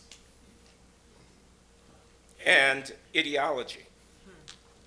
So I see those as the pillar of an argument that I want to make. I'll just say a couple of more things. I once read an essay by a historian called Herbert Storing. He's been dead for a long time. Essay was published in 1963 on the occasion of the 100th anniversary of the Emancipation Proclamation. It was called The School of Slavery, and it was a tribute to the public works of Booker T. Washington. Here's what Herbert Storing says that Booker T. Washington understood. And it's what I want to say that we need even today to understand about the conditions of black people. What he said was, emancipation, that is the end of slavery, did not make African Americans fully equal citizens. No piece of paper, no edict, no court opinion, no act of Congress could do that. Why? Because the fact of slavery, the institution of slavery, relied upon an implicit derogation, denigration of African Americans. It relied upon an intrinsic stigmatization of the black. You couldn't have, on the one hand, Jefferson's all persons, all men are created equal, and yet, on the other hand, chattel slavery going on without thinking that the subjects of the slave trade were not quite yet really fully equal. Okay. So Lincoln's revolution in mid-19th century points a way out of that, but it doesn't actually achieve it. After all, the newly emancipated freedmen were illiterate. They were without any property and with few skills. They had to be taught to read. They had to develop their own farming. They had to raise their children up in a certain way. They had to make themselves, in Washington's unacceptable today language, fit to be thought equal. Now, I don't believe that African Americans need to prove ourselves as deserving of an equal place within the American political economy today. I don't believe that. But I do believe that as between the biased narrative, which says white supremacy is responsible for everything that goes on and nothing is going to happen good here until you all own up to it, take responsibility for it, and pay us reparations, on the one hand, and the development narrative, which is that this is a great and open society. People are trying to get here from every corner of the globe, and those who make it manage in the fullness of time to do pretty well. We've been here since forever. We are natives of the soil here. We're not Africans. We, too, must seize the opportunity and the possibility demonstrated by wave after wave after wave of immigrant as to what the society offers. That's on us.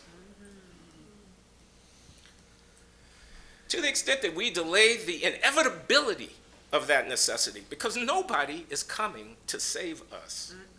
No editorial writer is coming to save us. No liberal philanthropist, George Soros or anybody else, is coming to raise our children, to teach them how to read. Nobody's coming. We must embrace, it is not pretty and it's not fair if you want to go there, but this is not about justice. There is no cosmic justice. This is about the hard realities of freedom. That's what I want to say.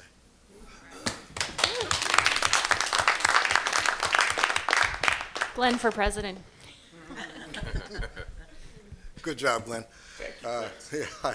It's very intimidating having a noted sociologist sitting next to you while you're speaking extemporaneously, especially me, because as you heard earlier, I was so bad at math that I switched to journalism from engineering. But I also had hoped to have my draft done, as Bob knows, for all of my excuse notes sent by email. It's almost done, Bob. But I got hung up, actually, on how to end the darn thing.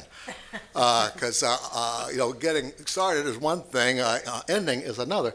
I'm happy to say that so far today here, just being with you all and the conversations I've heard and the speeches I've heard have helped me to focus much better now. So I know what I'm doing. and you all can be the judges of it when I finally get it. But I'm going to give you an outline of what I plan, and I really invite your questions, reactions, whatever, either in front of the whole group or pull me aside afterwards to give me proper warning or whatever. But I have some of the, well, my working title is how race how race distorts the poverty debate. In other words, what I also call the colorization of race, the colorization of poverty in America. And what I mean by that is going back way deep in the last century to when I graduated from high school back in 65, which is now 55 years ago. Time flies when you're having fun, doesn't it? Yeah. You know, you were down at South Shore or something, weren't you? Hirsch High School and then Harlan High School. Oh, all right. Sorry, folks, we'll talk about old times later. But when you get to a certain age, you get to what Benjamin Disraeli called your anecdotage, which I have plenty of them. In any case, the colorization of poverty, in my mind, occurred in the mid-'60s. By the time I came out of high school, was first of all, we had the Civil Rights Act of '64, the Voting Rights Act of '65. There was no question about a feeling of new pain, but also optimism in the African American community at that time. Although we were still colored in those days, as I recall.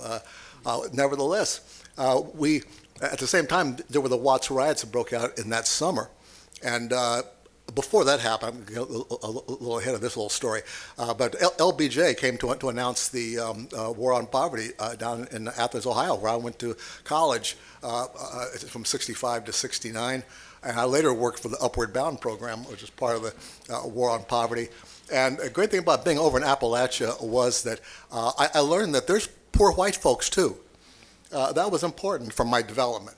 And it became even more important after Watts, because LBJ, and this is partly his intent in having photo ops over at Appalachia, which you can see today of him over there talking to folks on their front porches and all, was that to show, so people could identify with the problem. Most voters are white, and they it's helped them to identify with the problems being faced by folks in Appalachia, and also just poverty problem in general, even though black folks are a minority of poor folks in America. I say that twice. Black folks are a minority of poor folks. Most poor people in America are not black. And I say that twice because every time I do a radio talk show with call-ins, somebody will call in and say, Mr. Page just said that most poor people are white. Tell him he's wrong. People are convinced that, I mean, they associate poor blackness with poverty now.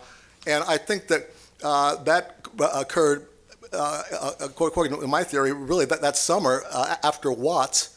And of course, there was other riots in New York, so everybody forgets, in '64. But then over the course of the next few years, there were dozens of riots across the country. And Life magazine, for you young people, something we used to have in the old days, so you could see the news. And Carrie's looking at me over there. But take careful notes, dear. There was Life, Look, Saturday Evening Post, Time, Newsweek. That's where, when the Beatles came, we went to grab those copies right off the shelves. And but those Life had pictures by Gordon Parks and other photographers in Watts, in Brooklyn. Inner city poverty, that was the headline, and that quickly became the identification of poverty. I keep saying this, and I've seen people from George W. Bush to Joe Biden make the mistake of making poverty and black folks the same, you know, and you'll see more on that in my book whenever I get around to writing it. But we've kind of got this fixed in our minds. And so what's important about that is I had another epiphany that occurred on election night in 2016 when I, like many Americans, including Donald Trump, I'm sure, were shocked by the fact that Donald Trump won. And I was sitting in a newsroom in Chicago, dumbfounded as the map turned from red to, blue to red, especially across the upper Midwest. And I was struck by that because that was the blue wall. And I said, no way Trump can win. He's got to carry 4 out of those 5 states. And he did. One by one, like dominoes, they fell. And I wondered what was happening back in my hometown. I grew up in southern Ohio. I was born in Dayton, grew up in Middletown. And I knew that things had changed a lot, but Ohio has always been, as everybody should know by now, if Republicans don't carry, but no Republican has gotten to the White House without winning Ohio. It's just that pivotal. It's always been known as a purple state. Now it's more and more seen as a red state. I was wondering what was going on. Well, a number of people said, have you read a book called Hillbilly Elegy? And how many here read or heard of Hillbilly Elegy? So, well, this was something that you probably heard about the same way I did, perhaps, that folks were saying, if you want to understand Trump voters, read Hillbilly Elegy. So I got a hold of the book. And first thing I learned, Bob, is, Bob knows this story. I opened up the book. I realized J.D. Vance, the author of the book, grew up in Middletown, Ohio, which is where I grew up. And we went to the same high school. We were just 30 years apart, not 35. Anyway, I was class of 65, and also same high school, but different building, too. They went to what they still call the new building, even though it was built in 1969. Nevertheless, there was a, so I eagerly read the book and later got a hold of J.D. and we chatted. But the important thing about this was that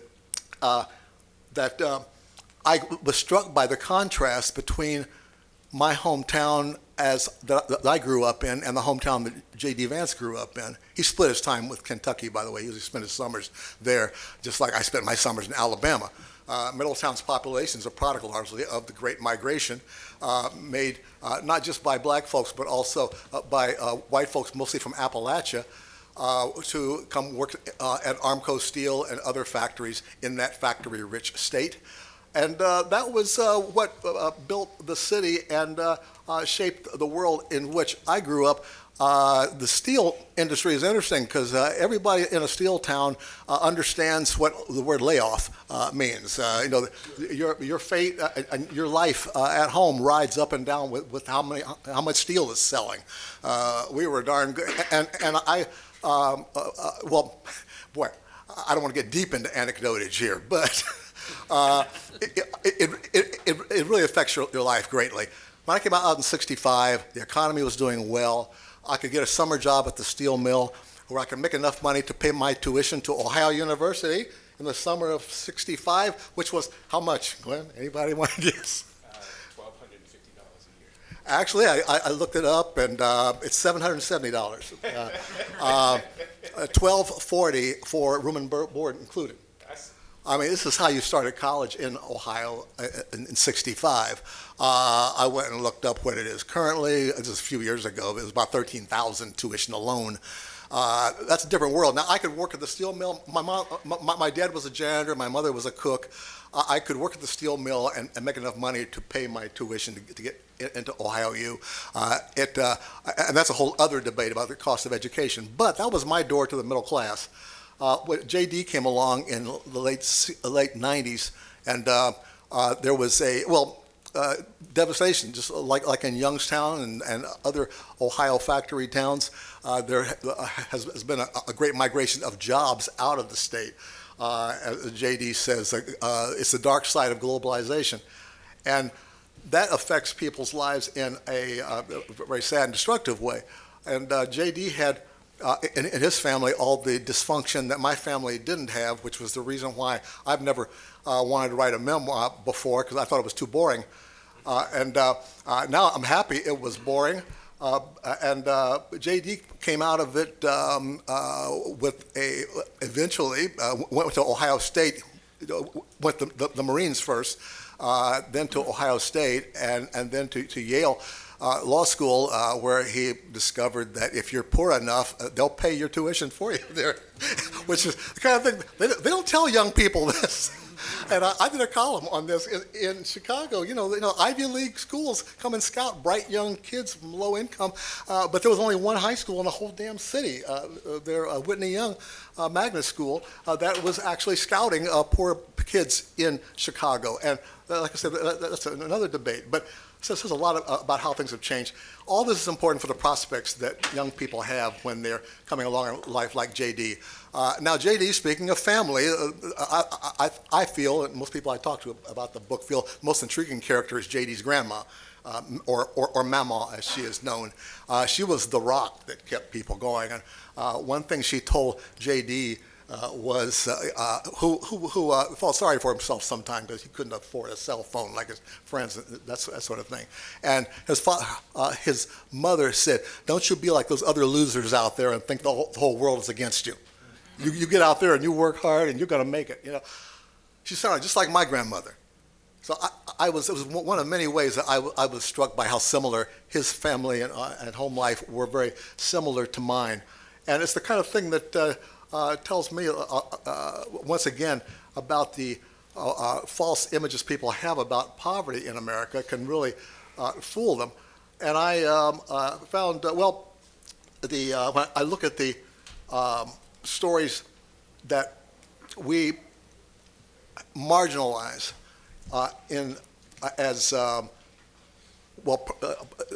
we marginalized problems of poverty as, quote, ghetto, when they also afflict white people, Hispanic people, across the board. These problems are economic increasingly. Now, after the civil rights, the hard-won victories of the civil rights era, these problems are increasingly economic as opposed to racial. But at the same time, what happens with families like JD's, and he talks about this in the book too, it's very interesting, because he was complaining about one thing among his folks, or his people, as he says, that I complain about people transferring blame. One guy he works with at Denny Lumber Company, which is where my father worked for years, this guy who had a wife and kids, or at least a girlfriend and kids, who showed up for work when he felt like it, was not on time, and constantly complaining about how this Obama economy, quote unquote, and various other outside factors were just beating him down.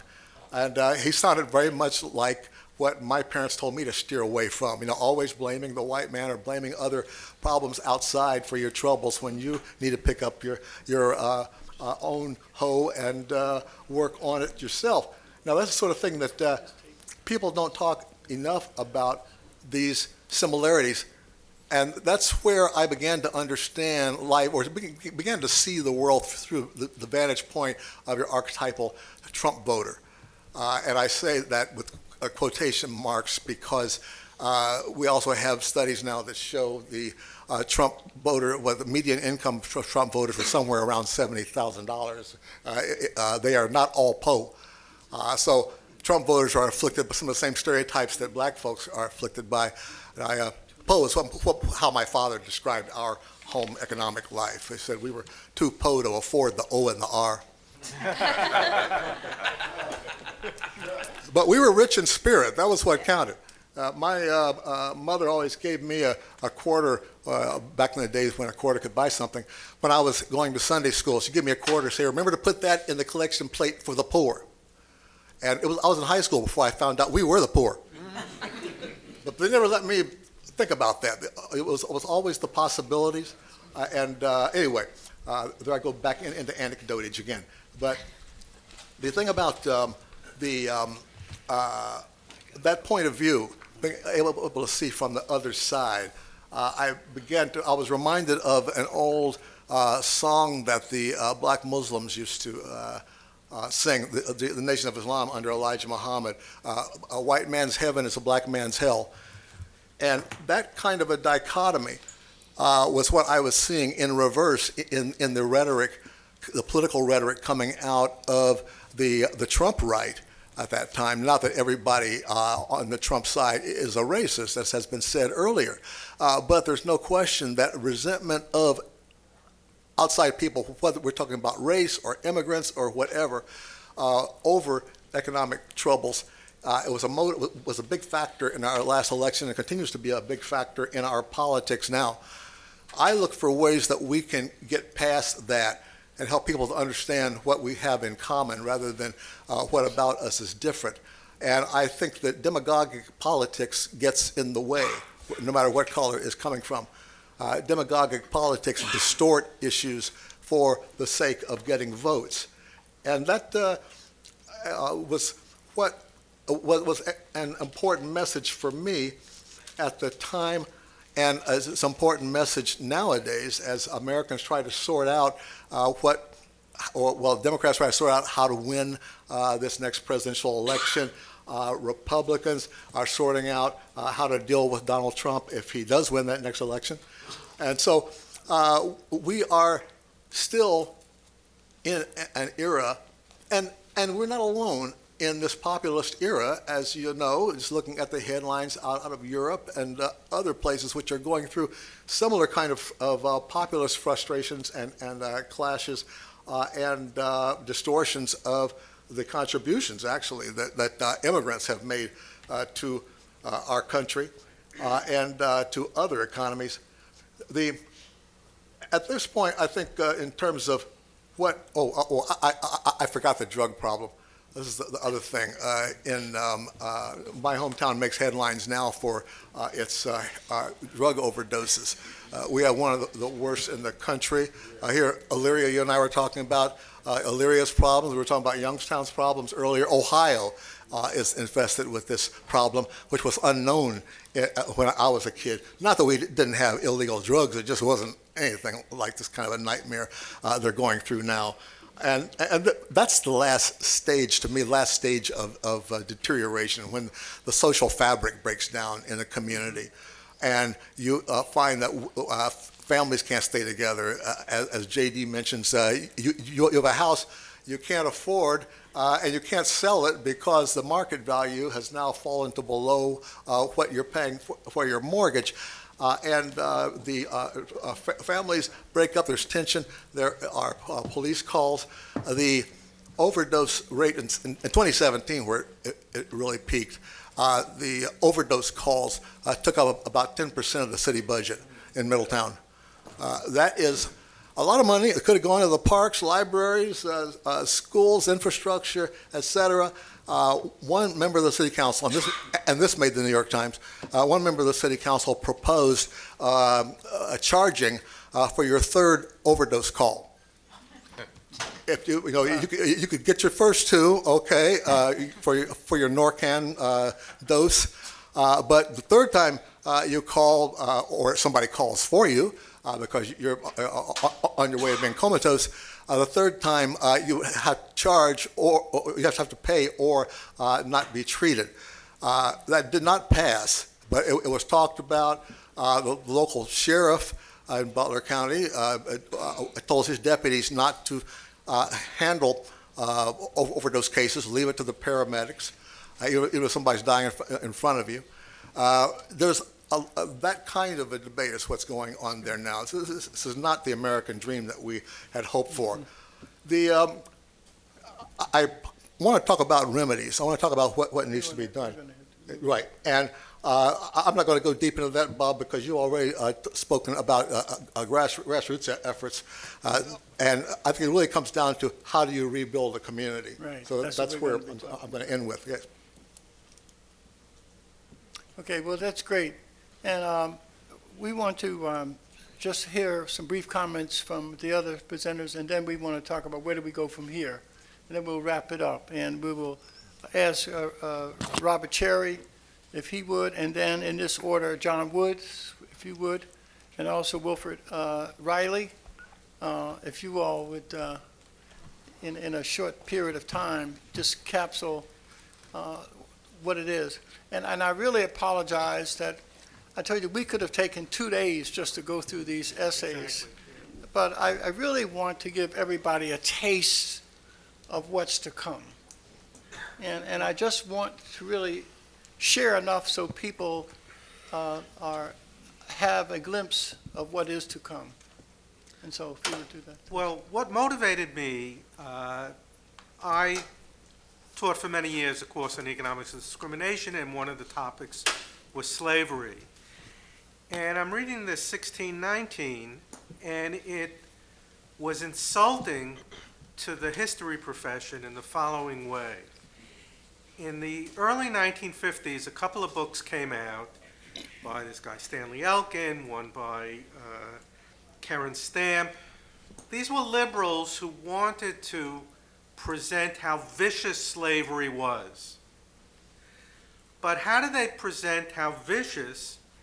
They say it infantilized blacks.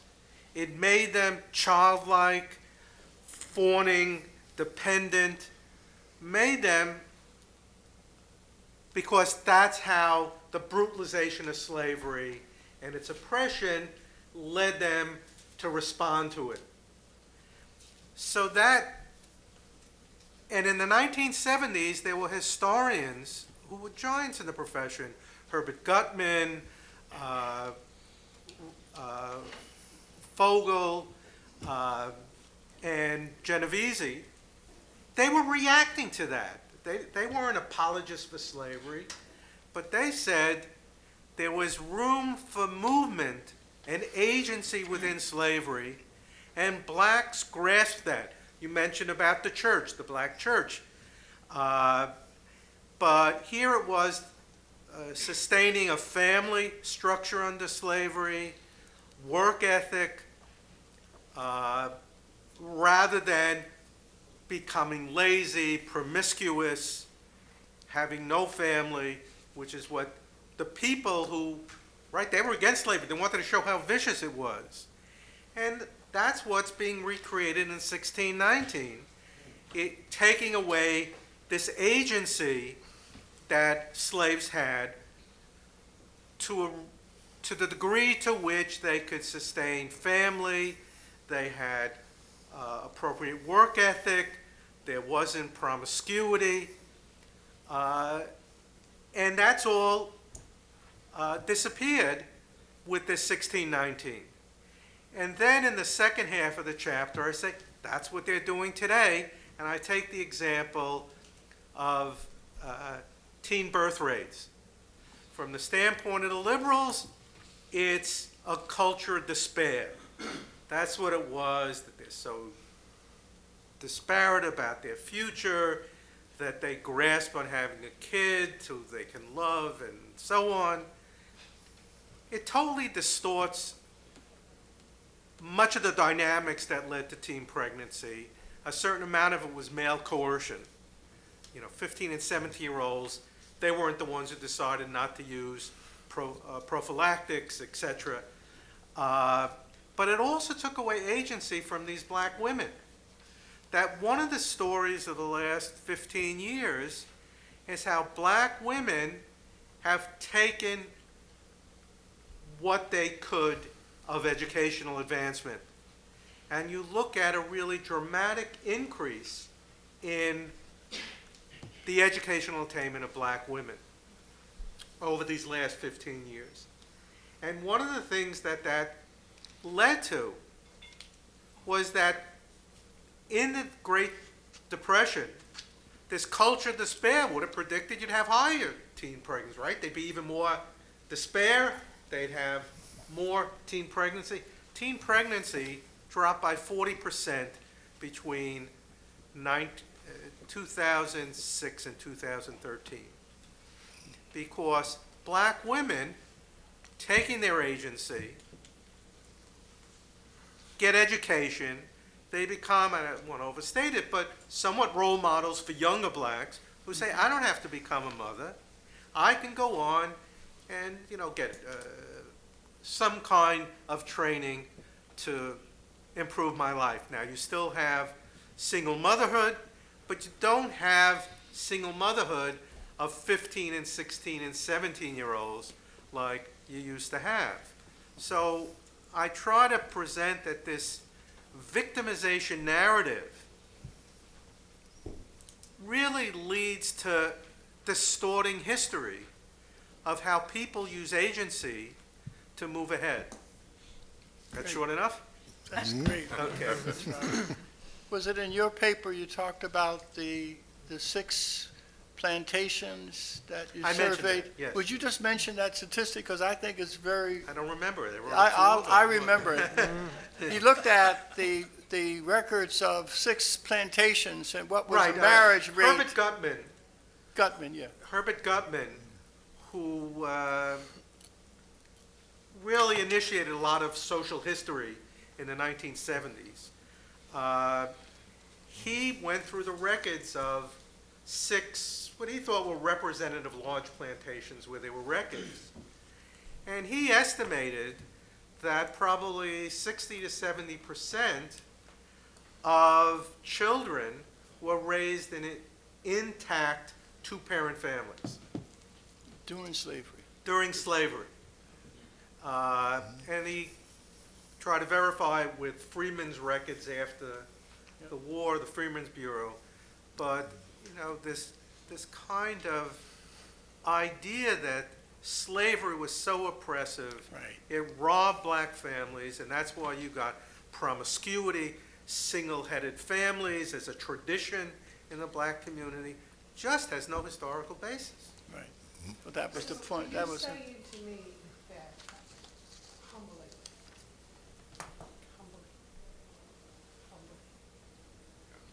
During slavery, we had 70, he said 72%.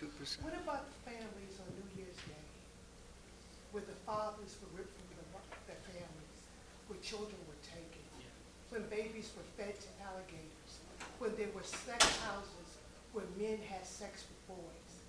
You can say that there was a part in a small area, but you cannot say that the 400 years of slavery, that we were treated nice, because we were nice. No. Please don't, please I'm not don't. saying we No, he's treated not nice. saying Let me that. finish what I'm Yeah. saying, but I'm gonna say it with love, because I've sat here and I've It was in listened. the.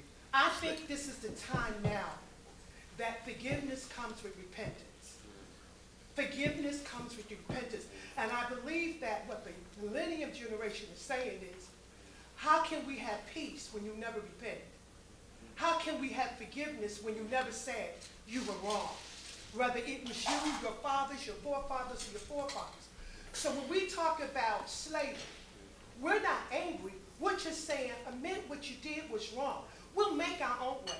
We'll build our own families. Will we come out of this? But just admit what was done was wrong. And I think once we have that dialogue, everything else will spew from there. The Bible said, if my people, which humble themselves and pray, and turn from their wicked ways, I would heal the land. God wants to heal the land. But until we have that honest dialogue, no sugarcoating it, no twisting it, but like it was. Like it was. Shirley, let me just say that those of us who read those papers, the first thing we said about Hannah's, the good part about it is that they gave acknowledgement to slavery. That was the thing we all agreed, that it was a story that has not been told, and their contribution. And I think it's important when you're assessing things to talk about the good parts of it and the bad parts. The good part of it, we all acknowledge that it is finally telling slavery the way it should have been told. I don't agree with that. At the same time, when you give a statistic like that, it wasn't that those slave masters were kind. It was in their economic interest to have people with stable families. So it's not an act of kindness, but it's a reality that we need to put on the table, because when 1619 says that slavery, that racism is in the DNA of the country, you can't change your DNA. So if we're raising children to say that you live in a country governed by people who in their being hate you and therefore will never do anything to promote you. At the same time, say to them, unless they change, you can't change. That's a lethal message, because you're saying to them, they can't change. When you say it's in the DNA, you can't change your DNA.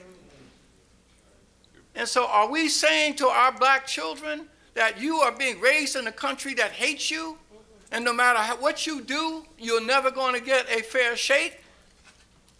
So if I'm gang banging, if I'm being promiscuous, I'm robbing people, and I say it ain't my fault, it's racism.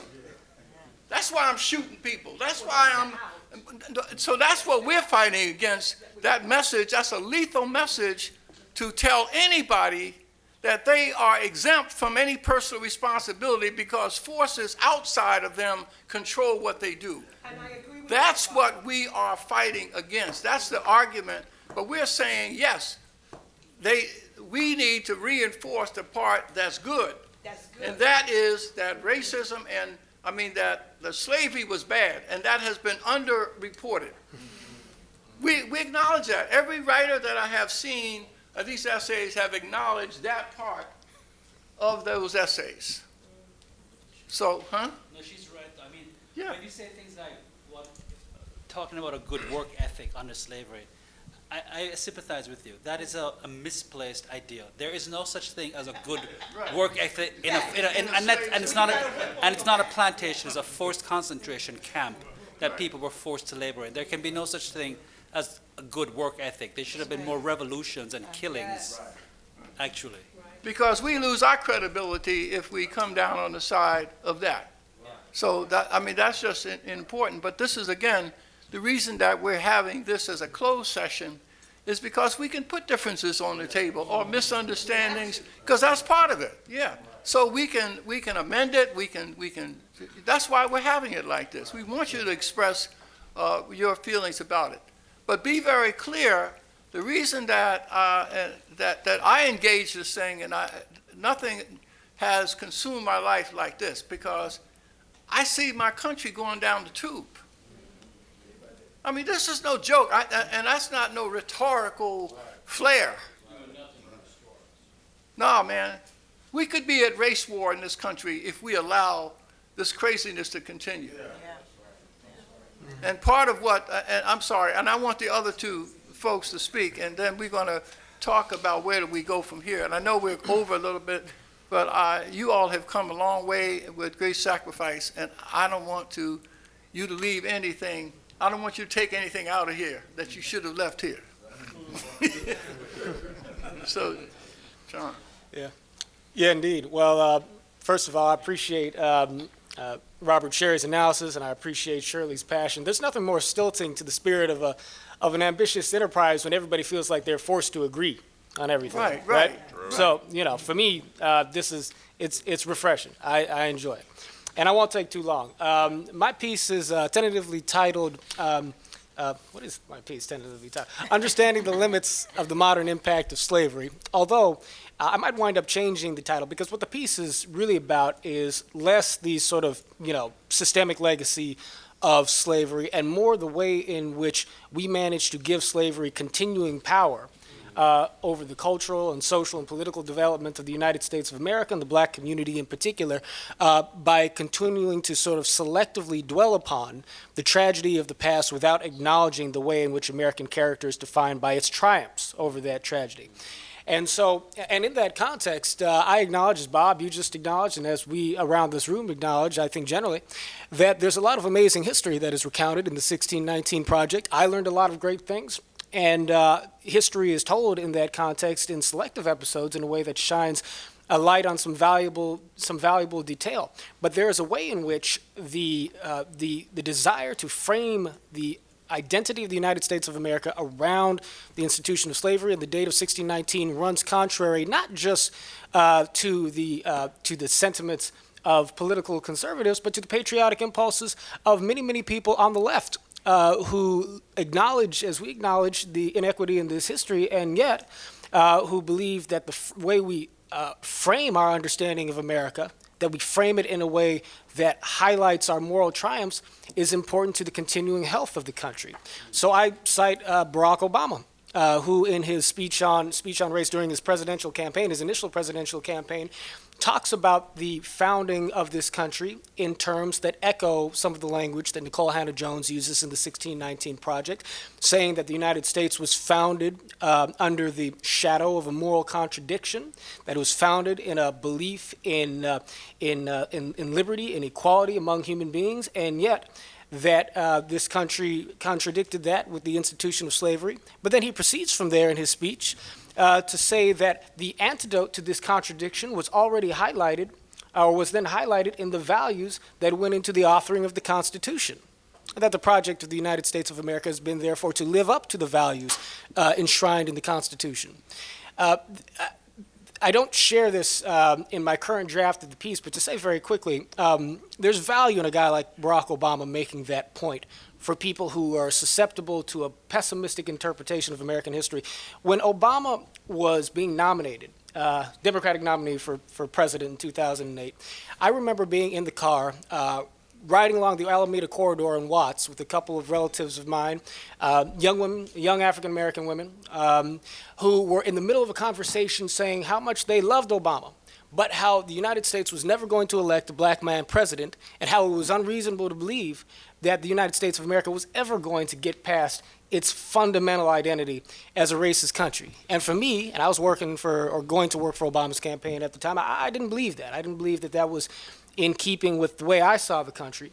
But later that night, we watched the Democratic National Convention. We watched Michelle Obama give her speech where she talked about her story, her family history in Chicago, the trials and tribulations that the Robinsons endured. But then at the end of it, she said, with me and my family watching on the TV at home, she said, but only in the United States of America is our story even possible, right? And that caused my relatives, who had just gotten finished having this long conversation in the road about how America was never going to treat a black person fairly, particularly one trying to be president of the United States, caused us to have some pause, caused them to have some pause, and to say that, well, you know, maybe there's another way we can look at this. And so whether you're on the left or the right, there's psychological and cultural value in us looking at that greater sort of arc of American history, the one that shows us that true Americanism is not racism, but our ability to triumph over racism and obstacles of that nature in the larger project of achieving human equality. And the last thing I do in the essay, and the last thing I'll say, is that I quote historian Henry Louis Gates in the introduction he writes to his compilation of the classic slave narratives, where he makes a striking observation. He notices the fact that while slavery is an institution that you can find throughout human history, what made slavery, and rather really the slaves who escaped bondage in the context of American slavery, utterly unique was the fact that these were slaves, people like Frederick Douglass and others, who escaped slavery and proceeded to write about it, to tell the story of their experience in bondage in a way that enriched for all time, and certainly in their own time, galvanizing the forces of abolition and et cetera, in a way that enriched our understanding of what freedom is. And so I asked the question at the end of my piece, I asked, who's more worthy to define for us our understanding of the character of America? The slave masters who made objects out of their fellow human beings in contradiction of the values upon which this nation was founded, or the freed slaves who went on to contribute to the great canon of freedom in the American understanding through a greater belief in the value of liberty. And I'm on the side of those freed slaves who contributed to that understanding of freedom.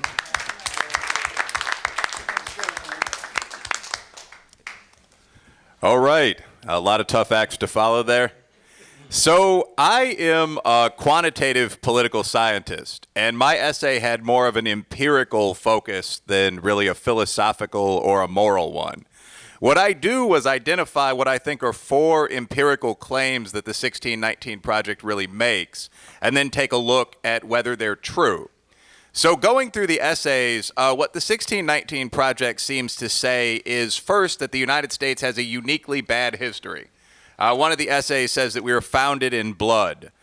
Second, that it was slavery that made the nation rich. There are other essays that compare slavery to things like mark-to-market accounting.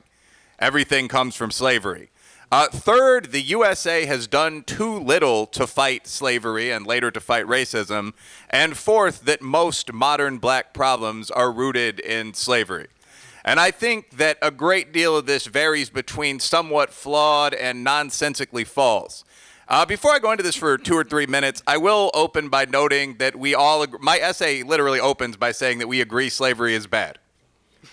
I don't at all mean to make light of this, but I will note this is obviously not adequate, but the U.S. House of Representatives apologized for slavery back in 2008. President Bush, Bill Clinton, a number of leaders took the unprecedented step of signing on to that. So I think there's very little brief for slavery in the modern West. I don't know of too many people still trying to defend it.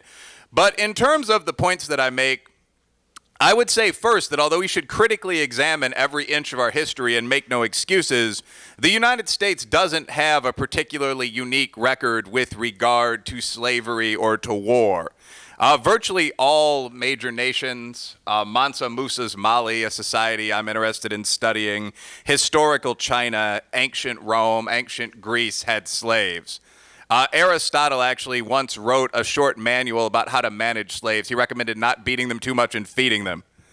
There were a number of slave trades around the world. The Barbary slave trade in northern Africa involved primarily, I suppose you'd say, Arabic into black African slavers selling a widely diverse racial mix of slaves. The word slave, in fact, comes from the word Slav, apparently, a term for Southern Europeans, almost entirely Caucasians, who were frequently enslaved historically. So if the USA, kind of getting to the point here, did something unique, if the Western world did something unique with regard to slavery, it was ending it. Everyone had slaves until the mid-1800s, after which time very few countries had slaves. And that is because of a very conscious, in many cases Christian-led, usually Western-led movement in slavery. I don't believe that anything like this had ever, with a few exceptions in Rome, been seen throughout human history. Point 2, moving on, I also, obviously we can never, the question of whether people should have worked hard under slavery, that was a genuinely fascinating point. I would agree, no. But whether or not slaves did, it also doesn't seem to be empirically true that slavery primarily built the United States. I look at this economically and obviously first found the obvious. Slavery existed primarily in the antebellum South, few slave states in the North. It existed only until 1865. And during the era of Southern slavery, the South was generally considered a feudal backwater. Feudalism, employing serf laborers you're brutalizing, who don't want to work, who often bravely rebel against you, simply at the most amoral level of analysis isn't all that effective. So, I mean, de Tocqueville, traveling through the USA, once said that as soon as he got into the South, the country fell asleep. About a fifth of the national economy was centered in the South before the Civil War. I don't think that you can say that slavery in the historical South is the reason we are here today. Every society had slavery, only one is the United States of America. Which leads directly into my third point. It also isn't empirically true that the USA did nothing or did very little to end slavery. The white and free black, to a very large extent, Army of the North literally conquered the slaveholding U.S. South. With General Sherman burning every building over 4 stories, according to one account, in a state. The North remained in the South for close to 20 years during the Reconstruction era in the region. Probably the simplest figure that sums this up is that roughly 1 Union soldier was killed for every 4 slaves freed. Overall, 600,000 people died during the Civil War. So if there is a bill to be paid for slavery, one point that could be made is that many, many brave men and women, including many brave black men, have already helped pay it in blood. Finally, one thing that's come up throughout this conversation is to what extent modern black issues have to do with historical slavery and racism. I don't think anyone says the percentage to which that's the case is 0. But a lot of them seem very, very loosely tied to the distant past, or the slaveholding South 150 years ago. So we've talked a lot about fatherlessness today, which to me is the key problem, not just in the black community today, but in America today. It is true the quote-unquote illegitimacy rate, not a big fan of the term, for African Americans is 71%. But 2 things I haven't heard pointed out at length. First, that rate was 11% in 1938. That's according to the economist Walter Williams, even getting away from the tough questions of what it was under slavery. But second and more importantly, today that rate is 42% for all Americans, not just African Americans. It's around 35% for whites. It edges up near 60% for Native Americans and Hispanics. Obviously 70% for African Americans. So with many issues like this, somewhat awkwardly for the one-sentence liberal view, we see first that they often didn't exist when ethnic conflict was much worse. The same thing's true for very, very high crime rates in many black and ethnic white communities. Crime roughly tripled between the end of the 1950s and 1994. Two, we often see that these don't exist for minority immigrants today. I'd encourage all of you guys to Google Census Bureau highest incomes. It's not white people. The highest income group in the United States right now, Indian Americans, Japanese Americans, Nigerians, so on, right up there. So if we're blaming only racism, current racism, the question would be, why do Nigerians succeed? Why do West Indians succeed? And finally, one point, many of these issues do exist for poor and working class whites, as Mr. Page eloquently pointed out. The illegitimacy rate of drug abuse, so on, in urban Kentucky, where I live, almost entirely Caucasian, as bad as it is anywhere in the country. So I think that there are many problems we have today that have arisen in the recent past that we all have to fight together like brothers. Great. I wanted to ask a question of the scholars. One of the areas, rears its head now. one of the areas that I was looking at, what is the plight of poor whites in the antebellum South. And I read a book, reading a book by Carrie Merritt, Masterless Men, Poor Whites in the Alabama. It points out how some of them tried to organize against slavery because they were the ones who suffered most in terms of, but that's a whole nother area that I would hope that, and also there was an attempt to organize 1 million black farmers into, they had an association, and whites had an association, and there was an attempt to come together to organize against the systems in the South. And it was the plantation owners that interjected race to keep them from uniting, the way liberals are using race to deflect attention away from why blacks are failing in systems run by their own people. So I want to see that issue. I want to explore it further to see whether or not what liberals are doing today are the same tactics employed by plantation owners in the South to keep poor white, because some poor whites were enslaved too. Those that couldn't be controlled through color, race, they were controlled by being arrested. The criminal justice system arrested them, put them in prison, and then hired them out to plantation owners to work as slaves in that penal system for those who could not be controlled by racial animus. So these are issues that I hope, in terms of moving to the last agenda, when we're trying to broaden our coalition, I think we should seek out writers who have written about this, who can inform us, because I think just because someone white lives in a trailer park and voted Trump does not define them as a racist. And I think that we've got to be much more inclusive, to take and stop doing what the plantation owners did, and that is to keep us separated by race, because they benefit from it. And I think liberals benefit from keeping us there. You wanted to say? Yeah.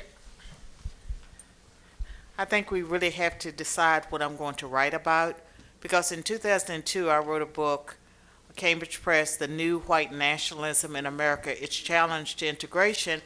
And in that book, I argued that there was a new kind of white nationalism that was not white supremacy, it was not the KKK, that these were intellectuals and they were using the arguments, like civil rights arguments, to argue that white is like any other group. If it's wrong to discriminate against blacks, it's also wrong to discriminate against whites. And I concluded the book by saying that we needed to move away from identity politics towards the American national identity, and if we didn't, that white identity and white consciousness would be the next phase of identity politics in America. And so that's what we see now. We see white consciousness.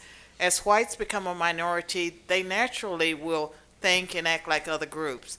And I believe that with this, all these arguments about white privilege, tell that to J.D. Vance's relatives and whites that are struggling, just like blacks. And so what the left is doing is very, very destructive.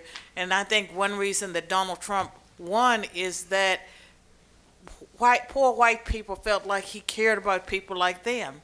And so I think that it is important to recognize that we are following an approach now that's making race relations worse because we're demonizing white people, white children, because of the color of their skin. We would never allow that to be done to any other group. And I agree, and I think that 1776 has to stand against that and for the integration of that. And I think that we will, and I know the Woodson Center constituents, in 38 years we've been having conferences, Shirley, right, all over this country, and race has never come up as an issue in all of the conferences and meetings that we've had around this nation. Race has never come up because it is brokenness that unites us. That's it. And our triumph over brokenness is what unites us also. So when we come together, we discuss how we were broken and how, and the process of recovery. And we really think the nation needs to benefit from that, because how are you going to tell a mother in Silicon Valley who lost her daughter to suicide that she has white privilege? And that mother, living black mother in public housing who lost her daughter to homicide. 3 families are destroyed. The boy who shot her, his family is destroyed. The girl's family is destroyed, and this white mother's family is destroyed. But 1776 ought to say, if we can set aside the issue of race, we can come together to address the problems of a lack of meaning that causes people to devalue their lives, whether they're materially rich or not. That has to be the message of 1776, that our goal is to promote an America that values all people, and we reject tribalism and we reject racial identity as the primary driving force in America. We have to stand up and forcefully say, this is what 1776 is all about. Can I get an amen on that? Amen.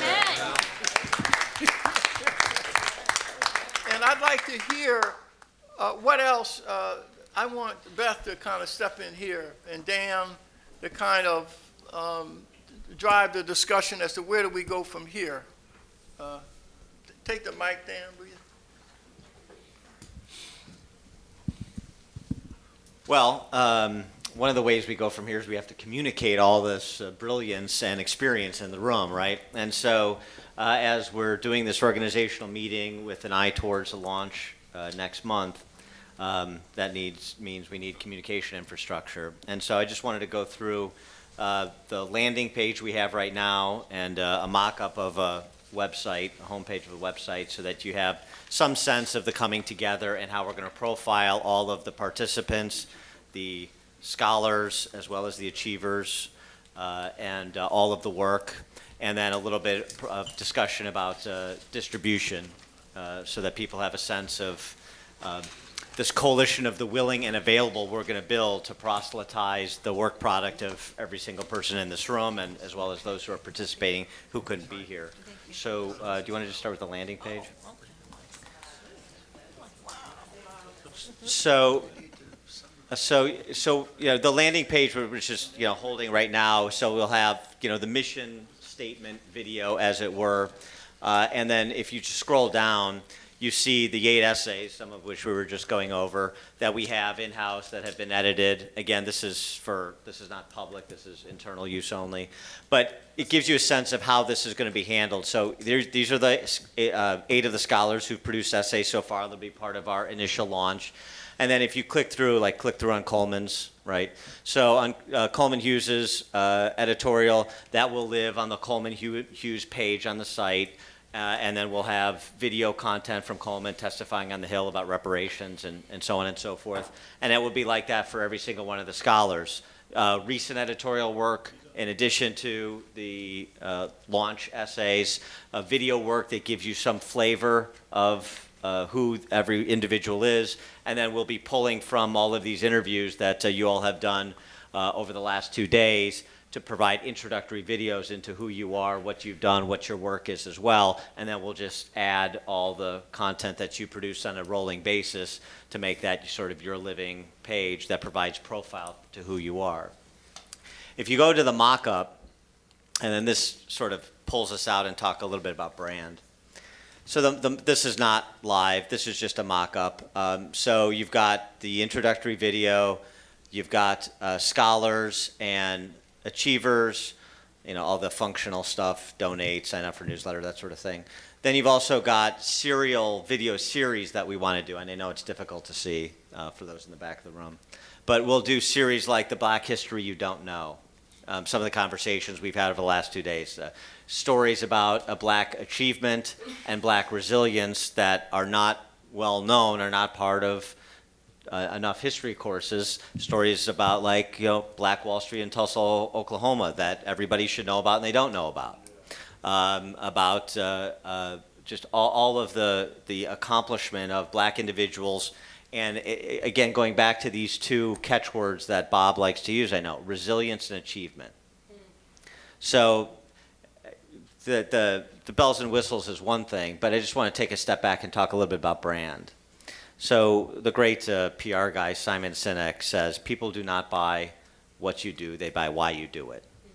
You have to answer the why question first. If you look at the companies that are the best marketers the world has ever seen, think of Apple. What does Apple sell you? iPods and iPads and Macs? Yeah, secondarily. What is every single one of their commercials? What's the angle of incidence? Challenge the status quo.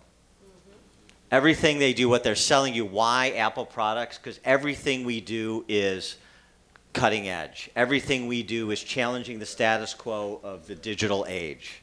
We're always pushing the envelope. That's their brand. Oh, by the way, now we sell all these products and they're cool and this is how they work. But if you don't catch people with the why, you never get to the what or how. So the why is really an important question for everybody to think about. I know Bob has thought about it, and the why right now in 2 words, or 3 words, resilience and black achievement. That's our why. We want to complete the story of black American history that is and remains incomplete. And it certainly the completion of it isn't being advanced by the 1619 Project. And to do that, we need to think about brand. How do you build brand? Repetition and rapport. Repetition and rapport. And what is brand a synonym? What's a synonym for brand? A promise to deliver something. My brand is a promise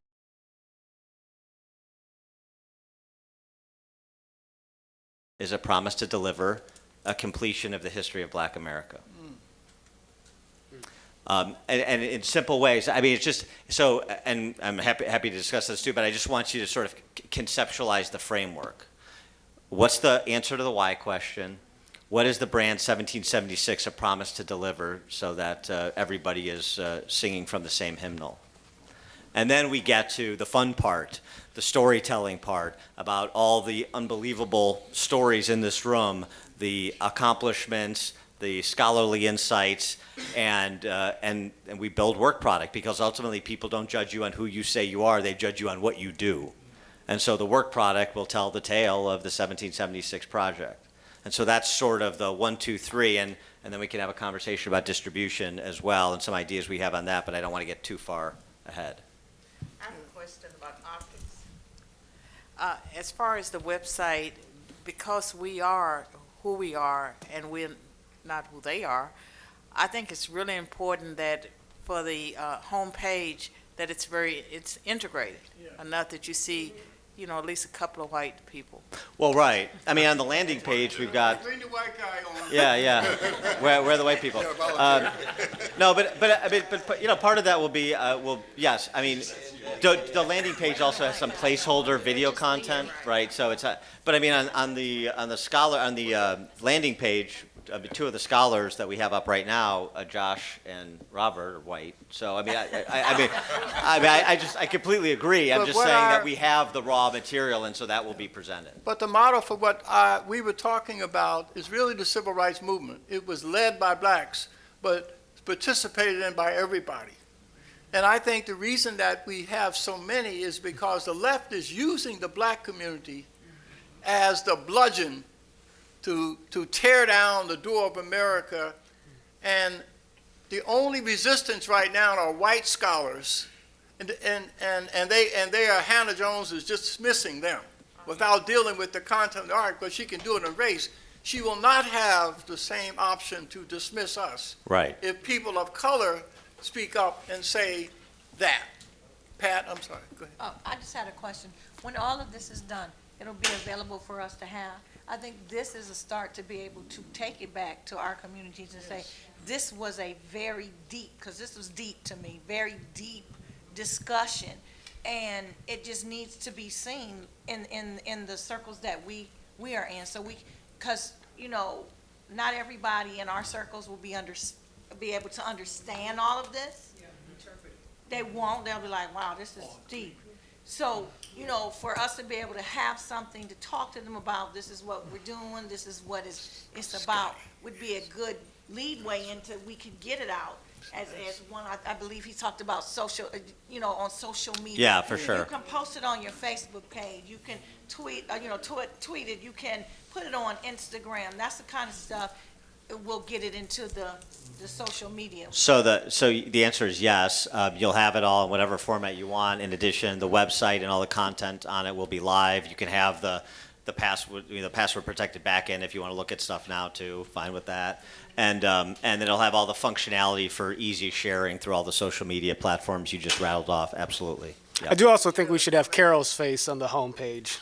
Get a little bit of feminine energy up there as well. Yeah. Mm-hmm. Yeah.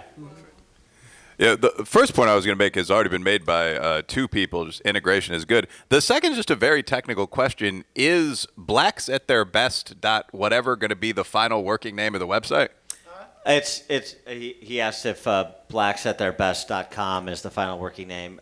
We use that as a handle for now, right, just because it's easier to remember than a number, or we were going back and forth between like 1776 project, 1776 consortium, so on and so forth. So that's that's just one URL we bought out of a dozen. That sounds good. Just, I mean, obviously from a sales or branding perspective, I mean, something with 1776 would sound like a very likely way to go. Also, blacksattheirbest.com would probably be attacked as sounding like someone not black saying that these are the good blacks. Yeah.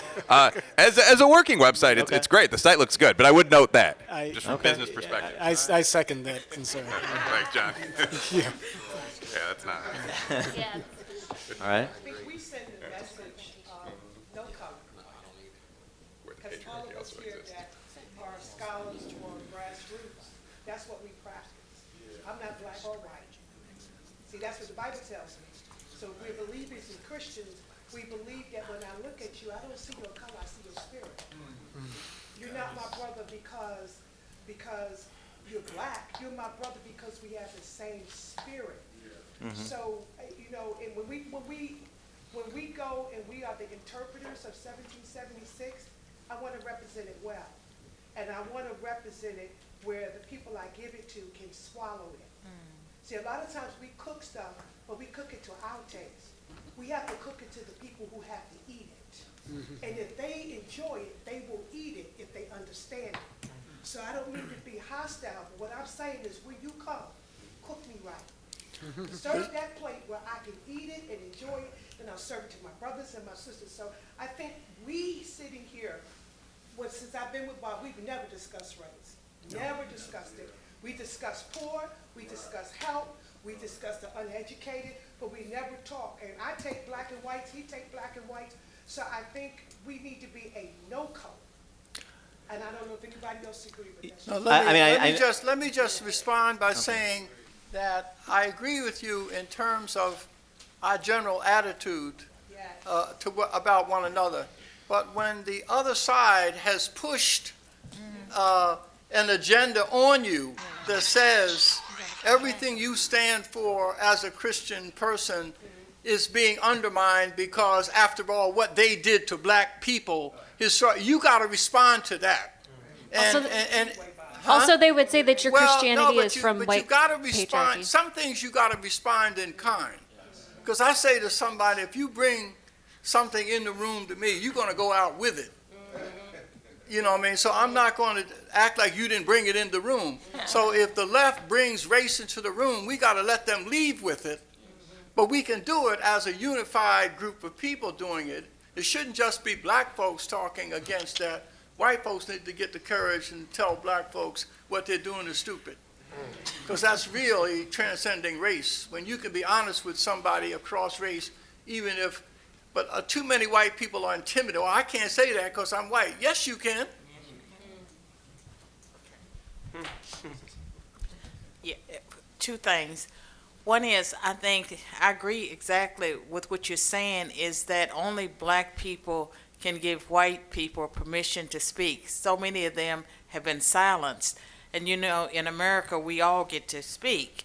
And so I think it's important for us to remind people about the importance of the Constitution, freedom of speech.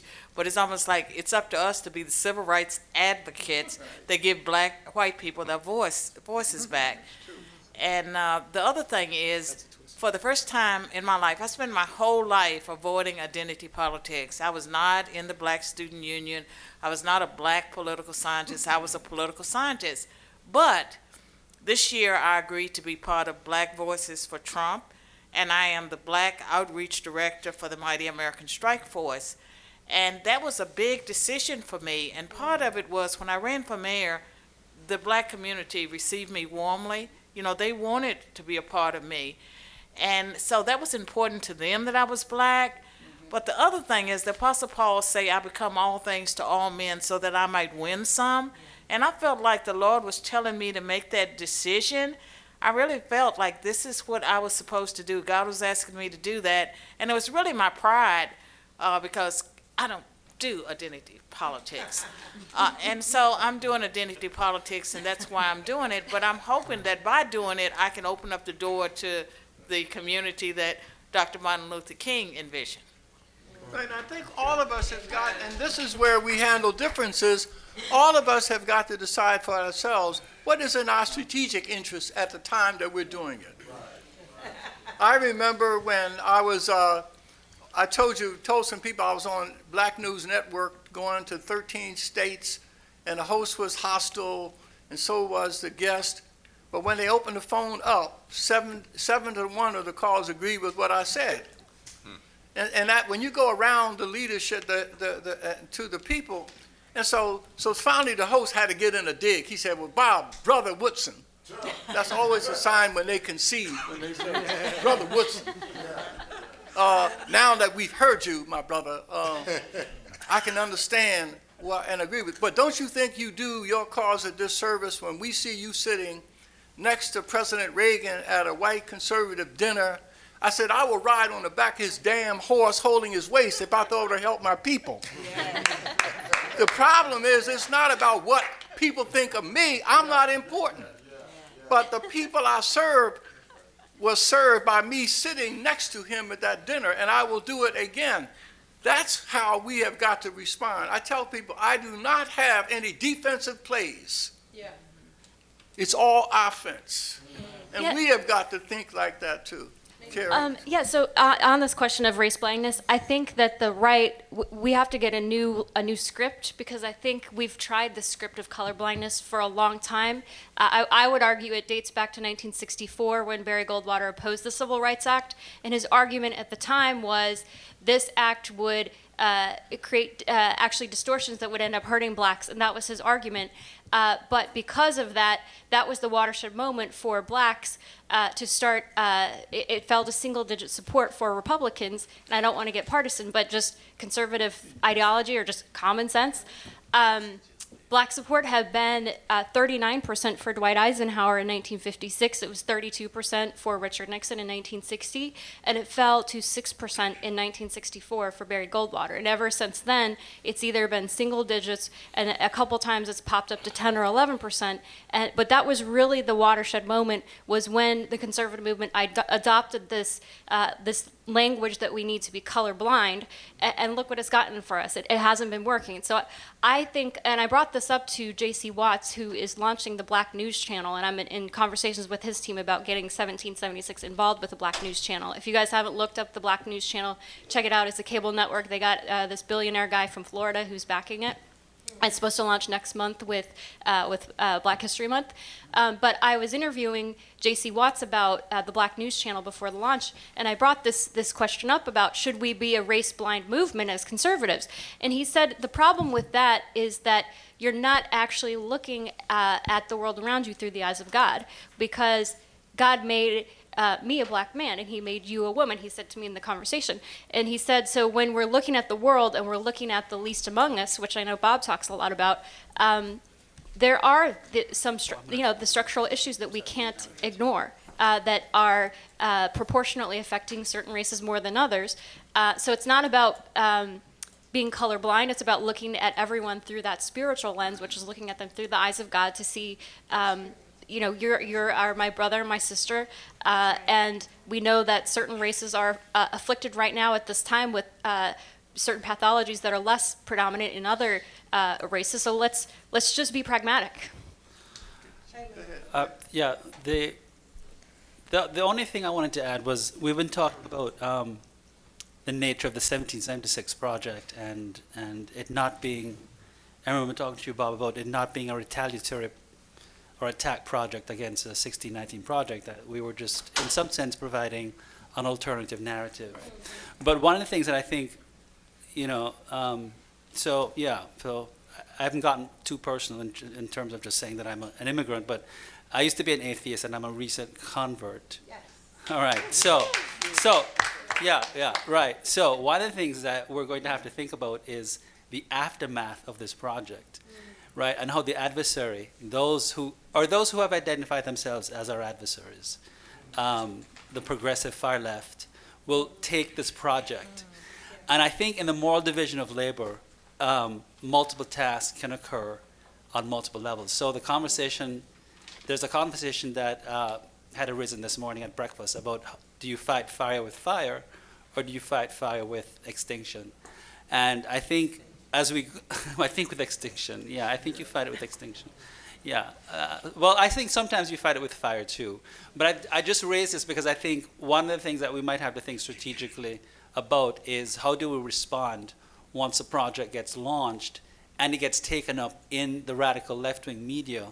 There are going to be vitriolic, nefarious, dare I use the word in a theological sense, evil responses to this project. And we have to think, we've defined the project in a certain way, but we have to think strategically about, are we going to fight with fire? Are we going to fight with love? Or, so I just wanted to put that out there. Well, people don't like facts, actually. well, the Bible says God is love, so that's what we're fighting with. One of the things I think we also, obviously we're a Christian group, but there are plenty of very fine Jews, for example, that are friends of mine, who are very devoted to the civil rights movement, to doing all sorts of great things, and at some level having the ability to incorporate multiple religions into this, I think would be very important, because there's some great folks who I think would play a good part. Amen.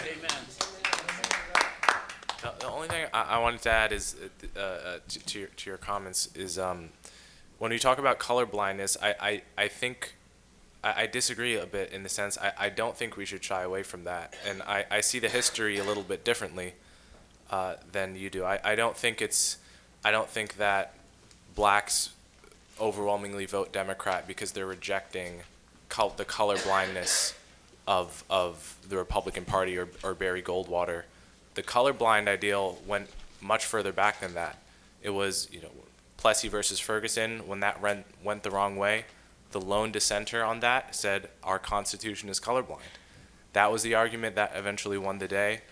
Martin Luther King would always say things, and it was mixed. The colorblindness was part of the biblical Christian message. They weren't separate. In Christ, there is neither Jew nor Greek, is another way of saying the colorblind ideal. So he would say things like that. He would also say, let us look forward to the day when nobody shouts black power, when nobody shouts white power, but we talk about God's power and human power. That's an expression of the colorblind ideal. It's also an expression of the Christian ethic. I don't think that's what black people are rejecting when they reject the Republican Party today. So I don't think that we should shy away from that. So I agree, yes, as far as God is no color. And for the skeptics, like the former agnostic in me, when people would talk about God, I would be like, oh, there they do that God stuff again. But the foot in the door for me to even be acceptable or feel comfortable with the word God was where in the Bible where it says that God is love. And so sometimes when people would pray, I would just substitute the word love in my head and say, I can believe in that. I can believe in the force of love. So that is a universal colorblind force.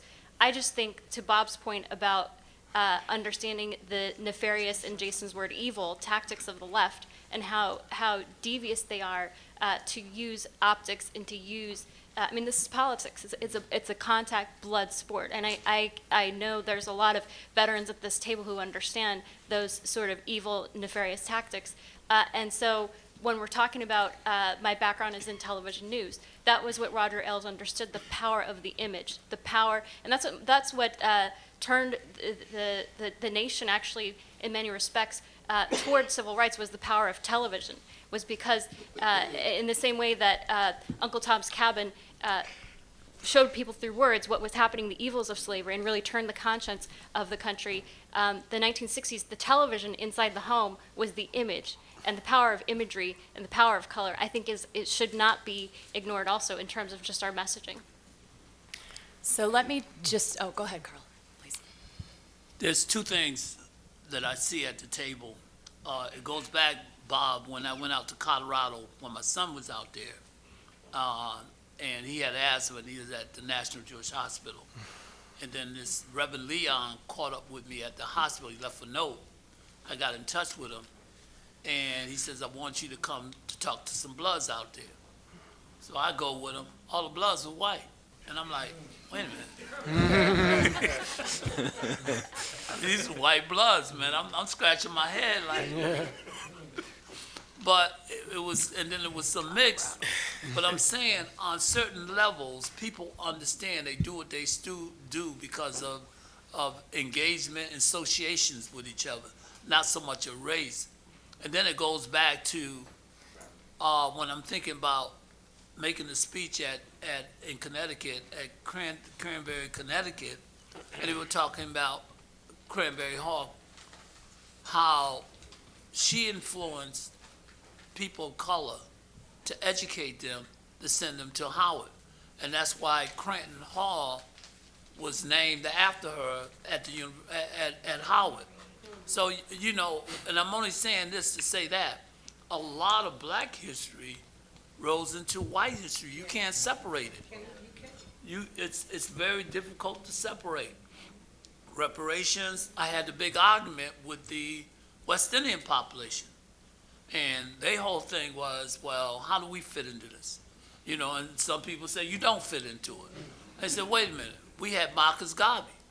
And with Marcus Garvey, there were three movements that came out of Marcus Garvey: Rastafarians, Moorish Americans, and black Muslims. So, you know, you're trying to tell me that we don't have a state in black history during slavery?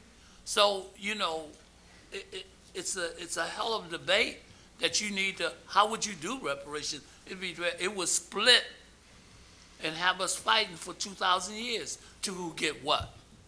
Because of what you look at is the integration of other folks coming in and who was here before that. And they're trying to say, well, wasn't no West Indians here during slavery? Well, it was. Look at South Carolina. The Geechees, they were West Indians. So, you know, it's you know, you have to put facts matter when you talk about a certain situation in terms of having your facts, in terms of this is why we oppose this, because these are the facts. That's a good, Hey, yeah. can I, That's Beth, good, I one, like I'll be that. quick, I swear. Go ahead. Jason brings up a good point of how should we respond? And I believe that we all are on the same team, but being on the same team, you're going to have a wide receiver, you're going to have a quarterback, you're going to have different positions. And I need to know, because I have a platform, and I speak to the left in a language that they understand. And it gets dirty. I'm not ashamed to get dirty. But I don't want to taint 1776. If the orders are to behave this way, then I'll just, I'll block forward and just be the blocker. But if I need to play other positions, I will. If I need to call the audible and do my own thing, I'll do it. So I just need to know, I just need to be clear I'm the same. how to proceed, because they're going to come. It's deep. Yes, and that's, It's deep. yes, so thank you, Talib. It's a great segue into what I'm hearing is that we need some key messages and to disseminate those on how to characterize this, what to say, and then you need to internalize those and be okay with them, or let us know that you need to tweak them or whatnot, just so, because as Dan said, repetition and rapport, this will be more powerful when we speak about it with one voice, when we are consistent. There's a rule of thumb, you have to hear when you're tired of saying something, it's finally penetrating the person you're telling. So that's kind of a little bit of a communication rule. I'm also, and we also touched upon, the power of this group is going to be having each other's backs. So when we do get those attacks, we'd like to know who's ready to step in to give some cover to people, because that also shows the strength of this group and that we are united and that we are a movement. This is not a one-off, we'll slap some essays up there and hope for the best. I think we are about being more far-reaching and sustainable to have impact. The other thing, we're going to have lots of details in terms of the launch date, which is tentatively, and I think, are we committing to February 14th? That is Frederick Douglass's birthday. The details of exactly how big, exactly where is still all to be determined. Yes, so we will be in touch with that. And the roles that we have for people to play in that. Let's see here. We've also talked about, and this will come after the launch of the site, the idea of curriculum development to get into the schools, to offer an alternative, yes. As well as the formation of an editorial board. We'd love to have participation so that we've got a core group that is looking at topics that we cover. Making this is not a 3-person show or a 1-person show. This really is a group show. So we'll be reaching out to you about that. And then also the best way to stay in touch. I think that we've all agreed that it's been very, very valuable to get in the room. That is obviously logistically a challenge, but there's this thing called the internet and technology and Google Groups and all sorts of ways that we can do that. So we will be looking into ways to have platforms like that, as well as making content available on the website when it goes live that you'll have instant access to. And then did we want to talk about the booklet? Well, I just one thing, because I think he brings up a good point about the comm. So, I mean, part of what we're in development on is a comm shop. So it would feature crisis communications help for somebody or somebody's that get attacked, to Beth's point about, sort of the Three Musketeers ethos here. That's number one. And then number two, in terms of messaging, I think with messaging, particularly with this many groups who have this many diverse circles of influence, it's about establishing first principles and just remembering what the brand is, and then communicating in your own way within your own circles of influence where you have credibility and somebody else in the group may not. So it's not going to be everybody has to repeat exactly the same thing. It's going to be an approach where everybody is advancing the same brand, using the same first principles, and then translating those first principles where they're effective in your own way, right? Okay. So we just stay on code. Yeah, and but I mean there'll be Within there'll be parameters. communications Yes. going. We want two-way communication ultimately, and we have to have the bandwidth to be able to support that. But that's ultimately the goal. There's another Can I just way say one that- last that thing on we just were following talking. up? I'm sorry. Go ahead, Just Jim. one last thing following up on this, especially relates to competition. I mentioned that at the start of the session today, and that is understanding who the competition is, how we might react to a pastor who is against us might be very different than somebody who posts something bad on Twitter. Yes. And so each, understanding all of those things, churches, whether or not it's the universities, the mainstream media, but each one we're going to be competing with at some level with our message and messages and the products, and having a coherent strategy for Yeah. what we say, the services and the products that we're going to be delivering out there, whether they're written, whether they're oral presentations, whether it's news, all, having that bundled together as this is our strategy, our go-to-market strategy to beat these competitors is, I think, what we're all. Yeah. We all need to be on the same wavelength. I don't want to echo anything, to put words in the mouths of what Bob Whitson sees the vision here, because you're the visionary, you've got it, and we have to be singing from the same hymnal. And so, Jim, I want to add a footnote to something you said just in passing, in terms of the history of Jews and blacks. A centerpiece of what I write is the Rosenwald schools. The fact that Julius Rosenwald partnered with Booker T. Washington and built 5,300 Rosenwald schools. There are more Rosenwald schools than there are McDonald's today in the South. And he built those, and as a consequence, blacks in the South between 1920 and 1940 closed the education gap from 3 years to 6 months. And it was the first time that low-income blacks, whites rather, had public education, because the plantation owners refused to build public schools to keep low-income whites uneducated. But the first public schools, Rosenwald schools, started public schools they were public schools that whites attended, and so the Rosenwald Booker T, we're in touch with their family, the Rosenwald family, and we're trying to reignite that coalition, only to address another issue. So that was. But finally, on the point about the advantage we have is we want to indemnify everybody here. I mean, if you're attacked, you have a family of people. I know what keeps me is I have Carl and all these other brothers and Willie. They got my back. And so if you attack me, you're attacking them. And that's how it should be in this family. If Glenn is making a point on that, he ought to be able to point to people in this family whose lives are an embodiment of what his principles he's articulating. And I think I would like to see some of you all interview some of our grassroots leaders, and I'd like to see much more cross-fertilization and in exchange between those of you who write about these things and those who are actually implementing them in their lives, to see more references in the literature to actually experiences on the ground. That's what's missing. Okay. So I just want to be mindful of the time, of course.